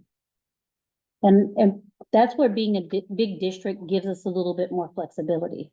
Because we have a ton of positions Unrestricted. everywhere, right? So if we have vacancies in restricted and we have the same positions in unrestricted, we could shift those over to save fund balance. Yep. So we're constantly making adjustments where we can, but what we must do is follow the rules. Because there's rules, so we always have to check and see what's allowable, because our auditors, so after these unaudited, after we present to you the unaudited report, we're gonna be formally audited by our auditors, Christy White. And Christy White is gonna look to see that we followed all the rules and that we followed the principles of accounting and that we did what we said we did and that our numbers are true, accurate, and correct. So there's a lot of checks and balances. And, you know, And FPM every 2 years comes in and made sure we followed all the allowability restrictions on federal funds. And if we don't, then they take it back and we have to cover it with unrestricted funds. And, wanna just give Paul some kudos. We had 0 financial findings this year because of Paul's just, yeah, he was really, Another one coming. instrumental in making sure that we had 0 financial, findings. And that was the first time in, I don't know how long, that we haven't had to give money back. That's a big deal, right? It Because is when a we big get those deal. FPM findings, that's Yep. where it's like, yo, you didn't follow the rules and you Yep. get dinged and you Gotcha. gotta give them Yep. back like millions of dollars or whatever. Yeah, Okay. sites are probably saying, Paul is so strict, but Paul's strictness is saving us money. That's great. We love Paul. All the time accounting that Albert. Hearing that, but the one thing that we're very concerned about is that this year, again, we didn't meet the 55% minimum required investment in classroom education, right? And that's the fourth year in a row that the district hasn't met that minimum requirement for our students. And Lynn Mackey, our counter superintendent, gives waiver after waiver after waiver, leading to the district not prioritizing spending the minimum required on our students. So it's very concerning. Well, nope, the minimum was met. However, let me explain to you a little bit about how that works, and Jeff can chime in too. So that minimum requirement is not just looking at our general fund. Since we moved salaries over to ESSER and to ESSER learning loss, that entire lump sum had to be included in the equation that figures that percentage is spent on classrooms. So if we had 20 million on ESSER and we spent 2 million, 10% of it on classroom positions, we had to include 100% of it in that calculation. So that is what is giving us a problem with meeting that requirement. It isn't that more than half of the unrestricted fund is spent on classrooms. But when we start adding other restricted resources like ESSER learning loss and ESSER and any other grant sources, those sources then need to be included, the full amount. So if we spent 10% on salaries, but we have to include 100% of that 20 million, well, that doesn't help us with that equation. We came really close. And I don't think we'll have that issue moving forward because we no longer have millions and millions of dollars to shift teacher salaries to. But by saving money in ESSER, by shifting that over so that we could save fund balance, we interrupted our percentage. If we had left all of those salaries on unrestricted and we did not utilize ESSER to save fund balance, we would have very easily made and exceeded that percentage. So you have to look at the big picture. We saved ourselves by using restricted fund and saving fund balance, but because we did that, our percentage of dollars spent on classroom salaries is not where we need it to be. So we did the work, but we used the resources, and because we used some of them, we have to include all of them in that calculation. So that's where that comes from. Okay, any other questions? I just have one. Sure. Has there been a deep dive into programs that consume a lot of this funding? Because I still hear, you know, some boots on the ground, and I still hear of overstaffing with contractors and things like that. So I don't know, maybe, you know, are IEPs being followed directly to the T? Because those things tend to suck up money that the district technically doesn't have. So I hear that, you know, what you said about meeting requirements, but I'm just trying to grasp, digging deeper into where can we get this money from so we won't have to lay our classified staff off, because, you know, it's gonna be like a domino effect eventually. You lay off, then somebody else gonna be taking up the work slack and cause injuries and things like that. So I'm interested in just diving deep into other areas to see if things are on the up and up and things aren't falling by the wayside that could potentially save the district some money. So that's our next that's where we're going, because I want to introduce tonight purpose-based budgeting, which is the way in which our district is going to do a deep dive into programs and look at where we might be able to adjust things in order to do exactly what you just spoke of. I don't know if we'll have time to do it tonight, but if Clerk Gonzalez Foy allows us to go through, I can probably skim through slides and then maybe do a thorough dive into our next meeting. But I'd like to introduce it just so that everybody understands where we're going. Well, the president and I are staying, so if you need to go, you know, please go, because I know it's really late. except for Dr. Moses and Jeff. Everybody else, you're welcome to it out, but, I do think that we need to continue just because you're not an actual represented tomorrow to the rest of the board. So I do think that if there are any questions, we can reference what was talked about tonight. Yeah. So why don't we go through the next piece? And then if there are any closing comments after that, we'll allow everyone to would like to share comments. Okay, I'll just preface it by saying what I'm gonna go through is the process that we hope to use this year. Last year, we looked at contracts. We couldn't find a lot there. We then looked at staffing matrices. This year, we're trying to take a different approach and we want your feedback on whether you think this is the right approach. And also, I've been writing down some of your ideas tonight because you'll see at the end of the presentation, they'll be important moving forward. So purpose-based budgeting. Jeff and I are working on this together. We're going to end up with a tool after we get the input. But we need to engage in purpose-based budgeting in order to identify some reductions. But we need to ensure that the reductions align with our purpose and our strategic plan as an organization. Budget decisions need to be guided by transparent criteria created by the group. And we will evaluate programs' effectiveness in order to decide where to look. Purpose-based budgeting is a systematic approach, and it focuses on the resources of our organization, and it keeps us in line with what our mission is and our vision for the future. We have a strategic plan. We're going to use a strategic plan as a guide to focus on those goals and strategies, to consider what our multi-year implementation looks like.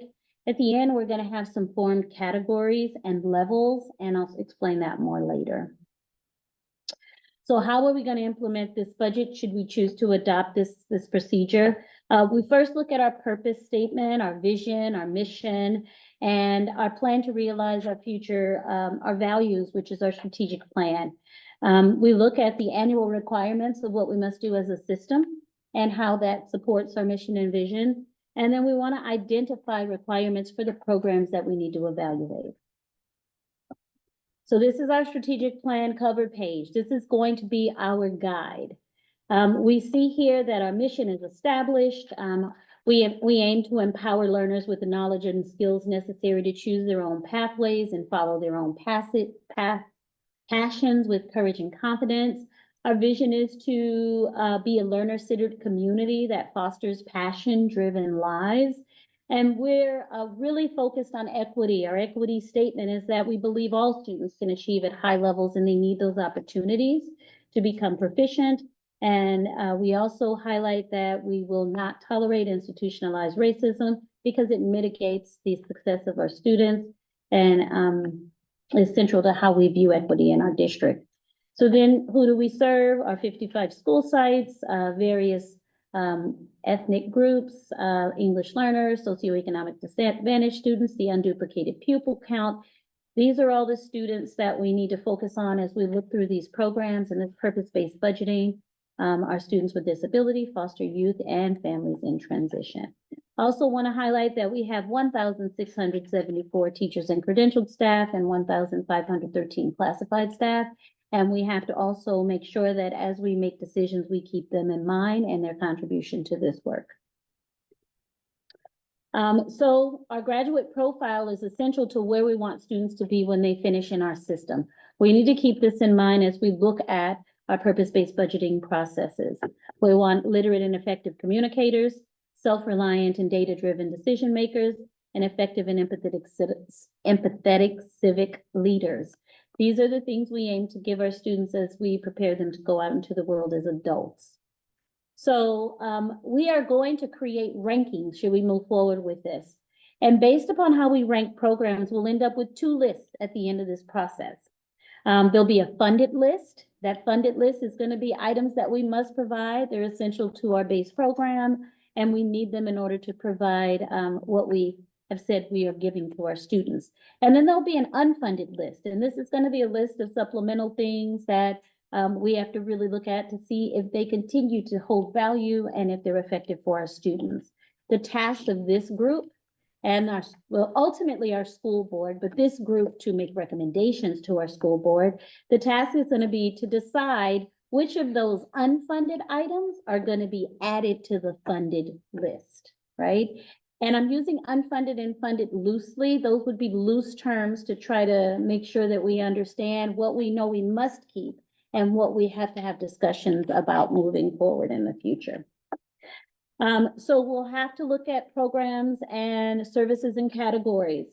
High quality general education, that's our tier one. What are we providing? What are we committed to providing no matter what, right? Our special education services in the least restrictive environment. Our supplemental services, including intervention, access, and support. Our pupil services, which includes our clerical and classified support. Other categories outside of the academics includes our administration. How do we maintain support to our staff in order to make sure that our system is running smoothly? Maintenance and operations. How do we have clean, safe facilities and grounds? And then capital projects. We cannot lose sight of the fact that we still have growing to do. Well, our buildings have needs and we want to continue to support our facilities evolution. So then we'll have 3 requirement levels. Level number 1 are things that we're required to have by ed code, by law, or by labor contract. Those things are things that we know we must continue to have. Then we'll have a level 2, which are the items required by board policy and those items that are needed to provide an adequate program, right? Then there'll be level 3, the items that, if not done, will not really have a negative impact on the basic program and operations. So through the examination of data and using these guiding tools, we will have, at the end of this process, a chart that looks something like this, a listing of what we must have, which are the green funded areas, a list of things that we'd like to have, and a list of things that we might be able to put on hold, right? So that's the goal. How will we get there? Once we decide what programs fall in these categories, we will have a form that we're going to use and discussion that we'll engage in. And the form will be weighted based upon the vision, mission, and goals of our district, how they align with our strategic plan. But what we aim to do is really look through each one of our programs with a weighted lens. The added value, we need our departments and cabinet leaders to come and present to us the programs that are on the list of things to be reviewed so that we can make a decision as to what we believe as a committee should move forward with recommendations to the school board. The weighting is going to be important because it will give some of the items that we know to be essential to our strategic plan positioning in this process. So we have to look at programs based upon their overriding purpose, how the program is evaluated in terms of its priority of funding, and then the data is going to be critical. Is it working? Is it worth keeping? And is it doing what we need it to do? And then finally, if a program doesn't fit into one of our major categories, then we should consider it for elimination. We'll be using our 3 goals to guide the process: authentic engagement, straight from our strategic plan. These are the strategies related to that. Goal 2, universal and accessible systems, the strategies related to that goal. And this is our biggest bucket, goal 3, relentless attention to achievement, agency, and access. So we'll be looking deep into the strategic plan in order to decide what programs might want to come before this committee and how we might decide on what we aim to do in the future. But I also want to highlight that we're not only going to look at programs and services, we're also looking at other things. We're going to update our organizational chart.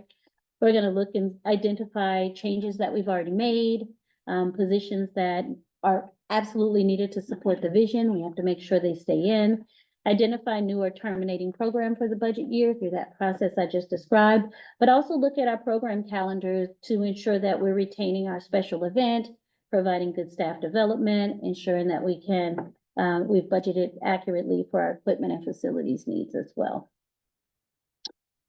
And that was a quick run through of purpose-based budgeting. So we can stop for questions. I know I went fast. If there's anything you'd like for me to review, please raise it up. Thank you, Dr. Moses. Mhm. Let's see if anyone who is online has any comment. Does anyone from the public have public comment? Please raise your hand. Okay, I don't see any public comments, so let's move to questions from everyone here. Anyone have any questions? Denise, go ahead. I noticed on one of the slides, something that might interfere. It's in yellow, something, might be contractual. Mhm. So is that something that over the course of a couple of years, revisiting contracts, class size reduction, ratio 24:1? Mhm. An IA at, K6, vice principals, like those kinds of things, are written in contracts. And so how do we put those in yellow at this point? Because unless we open the contracts, those aren't going to change yet. Thank you for that. So this is an example from a completely different school district. Okay. None of the stuff on this slide relates to West Contra Costa. I want to, yeah, this is just an example of what we might have after we go through the process. We've been really clear at the cabinet table that, we realize that what's already in our labor agreements cannot go on any of these lists for review. But that's a completely separate process altogether. Thank you. But I'm happy to hear your WCCAA is willing to have those conversations with us. Yeah. Yeah, but no, we're in this together and, we'd like to get there, but we also know that we aren't touching any of the contractual agreement and we aren't gonna be asking that any of those things be reviewed at this table. Thank you. Mhm. Ms. Richard. So, Dr. Moses, I'm just listening to this for the first time, and it seems to me that it runs parallel to and may undermine our community school strategy in the districts. We already have a district-wide collaborative, and then we have these structures at the sites, which do have budgetary kind of shared decision-making processes in place. Well, let me rest assured, community schools money is restricted funds. They aren't gonna be a part of this conversation. Their money is on the restricted side of the house. So we don't have to worry about any of the community schools programs because they don't live on the unrestricted side of the house. Plus, we're passing that resolution tomorrow. Yes. Where we're committing to having community schools. Yeah, thank you for asking that. We're only looking at things in the unrestricted general fund. We're not looking at any of the initiatives and programs that are currently running under restricted, but With all due respect, community schools is not a grant, it's a strategy, it's an approach to public education, Mhm. right? So it's not Mhm. like just a bucket of money. It's how we approach this work together.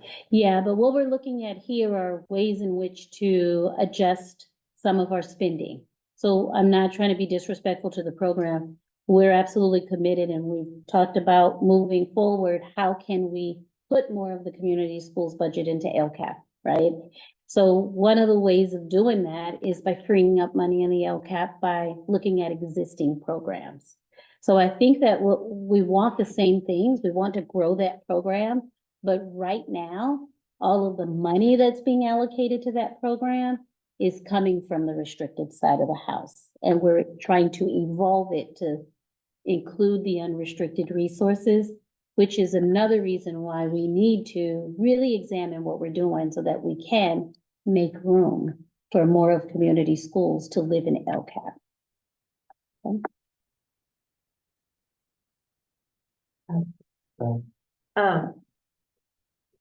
I like this, but I like structure Mhm. and I like to where we have something that closes the gap on implicit bias. It's like you hit it, you don't hit it. It's working, it's not working. We're keeping it around. It's very black and white, which for me just works. But my question is, because this is only looking at unrestricted money, Mhm. how much would this group estimated be looking at? Are we looking at, is this where we're looking at the 7.3 whatever million? Okay, and then we're supposed to, this is a terrible word, we're supposed to find $7 million in cuts, right?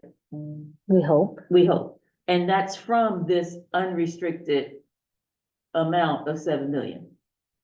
Now, my question is, I keep hearing the word 7. So if we're supposed to cut 7 and we're looking at 7 in this thing, why don't we just, So, cause it's only one, so is So it? it's only a 1-year plug, right? right, it's a 1-year plug, but the 7 million we're bringing in from Fund 17 is in addition to the cuts. So we have to make the cuts to 7 million, and we're still bringing in 7 million from Fund 17. If we don't make the 7 million in cuts, we need 14 million From from Fund Fund 17. 17. So we still have to find 7 million in this little bucket of unrestricted, like not in all of these programs that are unrestricted, we have to find 7 million worth of cuts. And if not, that 7 million is gonna come from Fund 17. Mhm. But let me give you a different alternative, and then I'm gonna talk to you about the work that Dr. Hurst is, and I are doing with the cabinet. 7 million, I'm gonna guesstimate is about 2% of our budget, just 2%. Okay. So 7 million is a lot of money, don't get me wrong. But if you look at 100% of our resources, we're basically saying, let's find somewhere to cut 2%. That's what we're saying. This work is starting with the cabinet here and starting with the committee here. And what I've heard tonight, we're bringing back to cabinet. Cabinet right now is looking at every program that we fund in the district. And we're having conversations and we're doing rankings of our own, looking at what aligns directly with the strategic plan, where are we getting great resources? But our goal is not to eliminate programs. It's to find ways to work leaner, maybe, to make some changes, tweak some things. We're very clear in the cabinet that we have great programs and we don't want to see any of them go away. But we have to find 2% from somewhere, and we know we did the hard work last year with contracts. We did the hard work last year with school site positions. We don't think we can go back there. So this is the next step. Okay, so like, we're not going back and being like, yo, let's cut some more of the lawyer costs. Now, Oh, we can. we can, We okay, can so still that's save some of it. that stuff that we Yep. can kind Yep. of be like, we still think that we spend way too much on lawyers, so let's Absolutely. cut that down from, we spent 50% last year, now we're gonna spend 25%, or whatever that conversation we had. That would then lower that 7. Mhm. Okay, so there are some areas that we worked on last year that we can still go back and look at and be like, okay, we know that we were trying to cut the utilities and then they hit us with a utility like punch in the face. We can't do that, but let's see if we can cut them now That's true. and have that conversation. Okay, the other thing I had, this is my last question. On the beginning of this slide, like this little slide deck part, Mhm. you had a list of, people that we're looking at. Mhm. Um, That one? I think the one after that, maybe. I don't know where it is. Anyway, my question is like, are we specifically naming our most marginalized students in that, for example, are we naming Black students? How does this align to Black students? Are we looking directly at, is this program increasing the outcome for Black students? Is that part of the metrics? Well, right now, what our guiding principles, where our guiding principles land are in the strategic plan. Okay. So what we're trying to do is implement with fidelity that plan and ensure that we're following and doing what we said we're going to do to improve outcomes for all students. So that's all students and separate student groups, depending upon how they land in the strategic group and how they're prioritized as we look at the services and programs that serve those students. So I'm trying to align my thinking with our anti-racist journey in the district, right? And our anti-racist statement that shows up in the strategic plan, right? And aligning where does that fit? And when we're having these conversations, how do we use a clear interrogation method to ensure that the program that we're talking about, when we're looking at its effectiveness, that part of that effectiveness is how is it increasing the outcomes for the most marginalized to move that needle, right? So I don't know how to frame that Mhm. in a way that when we're having that conversation, we are also including that as part of our lens, right? Because we include our special ed in that lens, we include our ELLs in that lens. How do we include, does that make sense? It does, and I think the answer to that is here in the tool that we have yet to develop. Okay, Because the tool has some weights.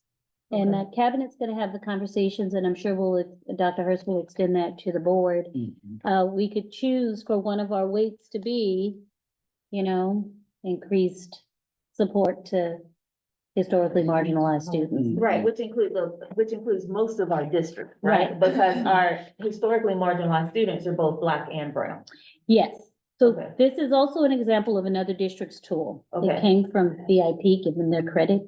They did a presentation at Cosmo and I borrowed some of this stuff. Okay, And so we get to decide what goes in all these boxes. This is what this other district decide put it into their boxes. okay, So we can choose for our anti-racist stance to live in one of these boxes and provide a weighted part of that whole matrix. rating. Okay, all right, I'm complete. Thank you for this. This is cool. Mhm. Okay, well, I also like going through this exercise. I think that'll be healthy for us. Mhm. I want us to continue to share with the community that we're doing this so that people are watching. So I think that part of our problem last year was that we went through a lot of meetings, a lot of work, and then people didn't even know that we're doing that work. I mean, we really did spend a lot of time together and worked really hard to find 10 million to cut, right? So, I mean, I'm not proud of cutting, but I'm saying like, we did that work, the necessary work, and I think that then people are like, what have you been doing all year? And it's like, well, we actually like, right, not for credit, but so that people know and are involved and are also able to give us their thoughts and voice, as we make these hard decisions or, proposal to the rest of the board. But I do think it'll be healthy for us to go through this exercise, so everybody can see exactly what we spend all our money on. So yeah, I mean, I think that'll be good for us. And then why don't we move to comments from everyone? Because I do have some additional thoughts, so. Why don't we start with Denise, then we'll go to Kim, and then someone else is coming. So, I think Shanae brought up, vacancies at one point. At what point do vacancies on the books drop off when they are not necessary, like if other people are covering those? And I'm not talking about violating contracts, I'm talking more about,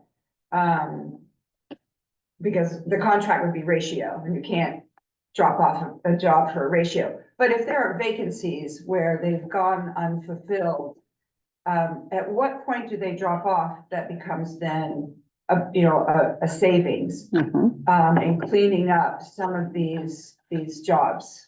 I'll let Jeff speak to how Yeah, that so- goes into so- interim. That happens at each interim. Okay. We evaluate and determine anywhere we can reduce budget. But some of that budget has to go to cover vacancy stipends, some of it has to go to cover substitutes, some of it has to go to cover extra time, extra students that other teachers take. So it's not all, if you have $100,000 position, it doesn't go filled, you won't see 100,000 just fall into our fund balance. A lot of that goes to covering the missing position, because the services were still required in a different form. Right. But each interim, we lower down. So if we make it halfway through the year, we lower that vacancy by half. So now it's only budgeted for 50,000, but some of that 50,000 went to cover other things, other expenses that increased our expenditures that we hadn't originally budgeted for because we were budgeting for this position. If there's any fallout to there, we'll move it down to the fund balance. So in the end, if people are covering a class for the year, we're gonna spend a good portion of that money, but there is some left over and that goes to, The fund balance, fund yeah, balance, or okay. covering overtime okay. there's a lot of things that expenditures increase when a position doesn't go filled, Most of what we get back are the benefits. That's what I was. Most of what we get back are the Right, that's benefits. It's cheaper to not feel. Right, and I think, the changes that have been wrought in human resources and kind of fixing those systems too, and really getting people hired, would benefit, because then ProCare is not necessary. And that's a huge expenditure at this point, as well as the, overtime and the fund, the vacancy stipend. I'm so tired right now. So I feel like that's really the other piece of this, is that if we could get some high quality people in these positions and, Well, Denise, I don't even know if that's, and I'm not trying to sound negative, if that's the goal, because we still have, I check Edge on every day, things are still being posted based on what we get when we request our vacancy list, so I'm just hearing this, right, kind of like, let's not feel, let's use the vacancy stipend method, and, or that way we could save expenses versus healthcare, retirement. I don't know, I don't, but that's. I mean, I want good people in Me place too. and taken care. I don't too. want a revolving door. So I'm Me with too. you. Let's say benefit money right now, but Yeah. let's get some good people hired. Yeah.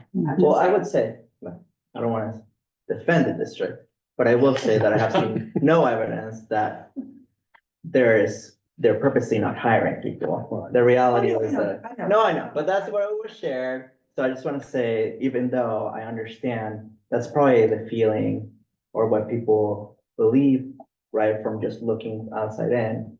I don't think that HR is just sitting in HR being like, great, No, I don't. right, right? I don't We don't know, we think don't it's think that at all. I'm just saying there needs to be a redoubled effort. Yeah, but I mean, I think it is cheaper, right? That is true, but I don't think that's being used as a strategy. I don't think anyone on cabinet has said that. Although I think both your points, cheaper long-term would be to have our own, right? So. Contracts are way more expensive than people.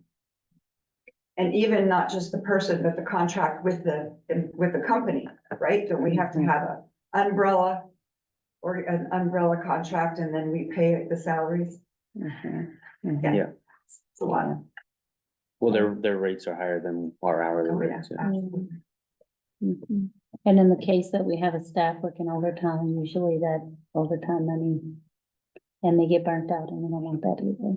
So there's a lot of different moving pieces there. Any other comments? Yeah. Oh, sorry, Kim. Sorry. Kim and then Mark.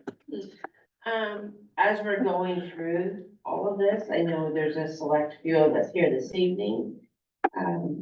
Speaking of HR, I would really like to make sure that they're here also for the hiring and the processes that have to go forward. Because that has a lot to do with what our conversations are entailing and having a clear direction on how the district needs to move forward for budgeting, for staffing, for hiring, to make sure that, I mean, that's 90% of what we're talking about through all of this. No matter what, that's 90% of what we're talking about, and the understanding of how we're going to move forward. Because this year's budget cuts hurt. No matter how much we tried, the staffing budget cuts hurt. And I had to say no a lot, especially to you, when you asked for things, and it's hurting hard this year. And it's hurting the public. And I think it's hurting our students even more so, as they're moving on to their next careers. And people that are having to come forward. So it's very difficult to say no when that's what you're here to do, is serve your public and work forward. To make sure that those people have someplace to go and have a job. And when you have to say, I can't, I'm saying it to the cabinet more so than I'm saying it to our public. But I am having to say, I'm sorry, it's 7 to 10 days before I can get back to you on this, because I have so much piled up. It's a difficult, and I really would like to have HR here and making sure. I'd also like to make sure that Ed Services is more participating this time, in this process. I realize some of them were here last time, but there's been a huge turnover. And college and career also in that area, so that makes a difference.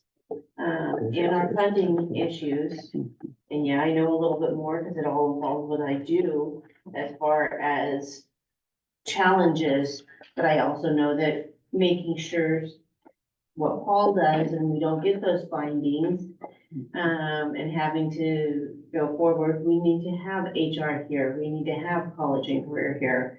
So it makes a huge difference for us not having to always say, I'm sorry, or we gotta pay this debt because it hurts. I'll just share that actually, Ed Services is still currently here. And, Didn't see, I'm sorry. yes, and CTE was here as well. And actually, most of the cabinet has been to all the meetings and they're typically always here. The only one that couldn't be here and she talked to me was Dr. Johnson. But they are typically always at these meetings and they will be. Thank you. Thank you. Mark? Yeah, so I just wanted to observe or just put in the room that the document, the budget that really is destabilizing our district and hurting our students and staff is the initial budget adopted by the board in June, because that's what the staffing is based on. And that's how our year starts off, with these involuntary transfers, reductions in positions per site, which lead to, you know, great instability. It also affects our early career educators the hardest, those that come in with a lot of spirit to serve our students and then are faced with these, you know, this great uncertainty and these, you know, changes, involuntary changes. That budget adopted in June is every single year under projecting revenue by tens of millions of dollars, and it's over projecting expenditures by tens of millions of dollars. And those over projections are often these vacancies that we're talked about, and Jeff explained how over time, those costs are, you know, bled back into the budget over time. But we start out the year with the fiction that 350 vacancies that we have every year are going to be filled somehow miraculously this year. And then that destabilizes those staff that are willing to show up and work, because the cost of those vacancies is being fictionally, you know, we act as though it's real, and it's not real. And a lot of the displacement and the threats of layoffs and involuntary transfers really doesn't need to occur if we could just right-size those expectations, knowing the history of our district, that certain numbers of vacancies just aren't going to be filled right now. And we need to stop acting as though they are and destabilizing our initial budget. And over the year, you'll see Dr. Moses was referencing, oh, we're very close to our unaudited actuals in the third interim, but she did not have the adopted budget compared to the unaudited actuals, because those are wildly different. But that adopted budget is the one that dictates how we start out the year and how our people are placed or not placed and laid off or displaced. Thank you. Anyone else? Okay, President? I think that the more that we do this, the better informed we become about the budget. I think that school budgets and school finance is incredibly complicated. I think because of the change over time, all the time, I think what I would like to know is what is steady and secure? What can I count on in a school budget? Because that will then help me be able to make informed decisions. I think one of the things that I want to figure out how do we become stronger at as a district is putting a demand on all the people who we contract out. I want us to have stronger contract language. I want us to have stronger, contract language. And I also want us to be stronger to be able to just cut it. You didn't make it, we cut it by or however we can make a contract where we're not locked in. The other thing is I am a big couponer. We have some of these companies that are in every one of our schools. Buy one, get one free. Where are we getting the Bulk discount. yeah, they need us more than we need them, right? So how are we pushing our power when it comes to fulfilling? Now, some of them don't, special ed, they got us over a barrel. It's just, we got to take whatever's breathing out there apparently. But in other things, we can have a little movement? Like, where are we talking to these people and be like, no, we're gonna threaten to walk off, right? And they'd be like, no, don't do that. We'll cut $1,000 or whatever it is, right? So I would like to learn more about how that works. And then how do we push that part of this system? How are we getting the best bang for our buck? And if we're not getting it, how do we cut it and either hire in-house or figure it out some other way? But I don't want us to keep doing the same thing just because it's easy to do if we're not getting the return on it. I really think we have to start looking at, are we getting the return on people that we've been using for years if we still don't see the numbers moving? If we've been using the same after-school program or in-school program for years and our needle's not moving, then when do we say, boop, boop, cut it? Like, we can save money and still get the same outcome. The students are still not, or this is still not, or how do we move it to something else? And I think that's kind of where the community sits, because that's when they ask the question, well, we've been doing this forever and our students are still not. But at the same time, how do we explain to the community, all right, don't be yelling when, whoop, now you don't have an after-school program because it ain't been moving. So it's like, how do we keep the why and the understanding and having a real transparent conversation about it and save money and serve children and do all the things that a school budget is supposed to do. But I like the fact that at least if we can tie it to our purpose, then we're headed in the right direction. It's not nebulous. It's not just sitting out there. I'm complete. Thank you. Okay, my comment. Mark, don't leave. My comments are good. Okay, I'm gonna wait. It's late. Okay, so, I mean, I want to see three things. One, I think that we have to, this year specifically, we have to find cuts as far away from our schools as possible. I actually don't think we can make cuts of staffing. I don't think we can make cuts from our schools. I think that our schools are barely hanging on with what we're giving them.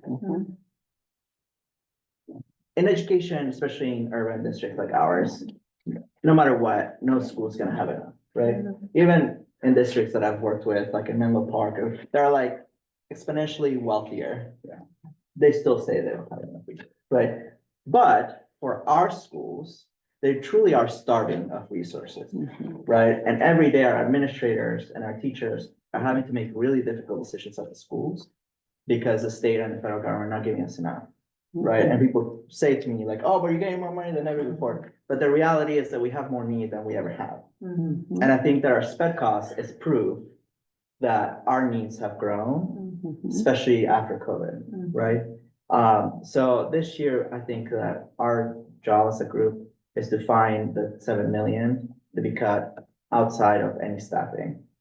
I don't know what that would look like, but I think that our schools need more people, not less. And I think that means on every level, right? I mean, like, I think our kids need more teachers. I think our schools need more classified staff members. I think our schools need more VPs, right?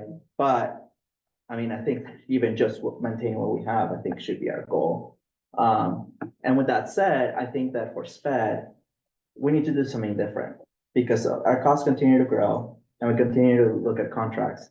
In my opinion, and this gets a little bit dicey, is that we need to experiment on how, if Teamsters and people in the field are telling us, pay, if you increase pay, we will have more people and therefore we won't need the contracts, then we need to experiment with that. And we need to try. And I think that it takes a partnership with Teamsters, takes a partnership with labor, and everybody needs to put their commitment, right, for a year to see if that works. And if that works, actually, that's gonna better us long term. So I think that we have to also question that. If we're paying $27 million to a contract for paraprofessionals, like what could that look like for pay for our own people? And would that actually lead to hiring 200 people that we can hold accountable and potentially can increase outcomes for our kids and maybe even reduce our contribution to SPED long term, right? So I want us to look at that. And I think that we're gonna have to take some risk, right? Because saying that is gonna be risky, right? Because come next year, we don't have paraprofessionals. we're gonna need that contract, right? And I mean reducing that, because we have to pay it, right? So, but I think it's gonna take a commitment. Three, I think we need to, put more money into certain areas, right? Like, I think that we really need to look at our resources for how we support African-American students. I think that we need to look at research for a newcomer program, because we need to expand that, not reduce it, right? Or even maintain it. I don't think it's at the level that it should be, right? We have that conversation. So how do we add that on top of what we already are having to cut? We need to honestly have that conversation at the same time as we're looking at this, right? And then last thing I'm gonna say is that I think that we practiced this really well tonight, because there were some uncomfortable moments by all of us. Cause I even said some uncomfortable things. And I think that we have to continue to assume that we're all in this space for a reason, and assuming that's an intent for the people who are here. Because like I've said this since the start of the school year, every single person around this room and probably watching could choose a different district, even Dr. Hurst, 15 minutes away and make $15,000-$20,000 more, right? So we're here for a reason. Even board members, hell, we could make part-time job at Uber way more than what we're doing. But I mean, I make a joke, but I said to say, right. Cause I will use it. But I say that to say, I say that to make the point that I think that we need to continue to make uncomfortable comments and conversations. Yet we have to be soft with people in this room, right? Because I think that whether that's towards Dr. Moses, who's leading in the budget, or Dr. Hurst, who's leading the district, or towards the labor partner, because I think that we gotta challenge each other, or to even board members. I think the way you're gonna continue to do that, because that's what's gonna push us right in the right direction. So I just wanted to finish that, because I think that actually what happened in tonight, I hope that continues, because we do have to make, because otherwise those questions are gonna be unanswered, right? And then people continue to make assumptions because we are not asking them in a very difficult conversation, right? So I just wanted to thank all of you for not just staying till 9 o'clock, and we have another board meeting, we have an actual board meeting tomorrow, but really heading into, I know you guys don't have to actually. Oh, I'll be there. Oh, okay. Oh, yeah, I know. You guys are but I thought that was actually a really good No, I think first that this meeting was a for this great year. meeting. And I want to thank, Jeff and Kim, sorry, Dr. Moses and Dr. Carter. Dr. Moses and, Mansing. Dr. Mansing, Dr. Paul, I was like, what's Paul's name? Dr. Mansing for allowing us to, sometimes ask difficult questions, right? So any last thoughts from any four of you before we close the meeting? Your comments were good. Oh, I'm glad I'm not too. I'll just say, I was listening to what you were saying, Madam President, just about keeping the marginalized students ever before us. I was looking at our document that we're going through, and I think that's a conversation that we need to take back to our team, so we can always keep those students ever before us. So I appreciate that comment. And I think I just want to add, I appreciate the hard questions. It's how we learn, it's how we build understanding, and it's also how we frame what's important at the table. Because if you're asking the hard question, it's important to you, and that means it needs to be important to us. So I think tonight was great. I thank you for all of your input. Jeff and Paul and I, we do a lot of work to try to get it right. We want to get it right. So challenge us. We're okay with that. Thank you. Thank you. Okay, and we get adjourned at 9. Sorry, trying to hold it in. I was trying to hold it.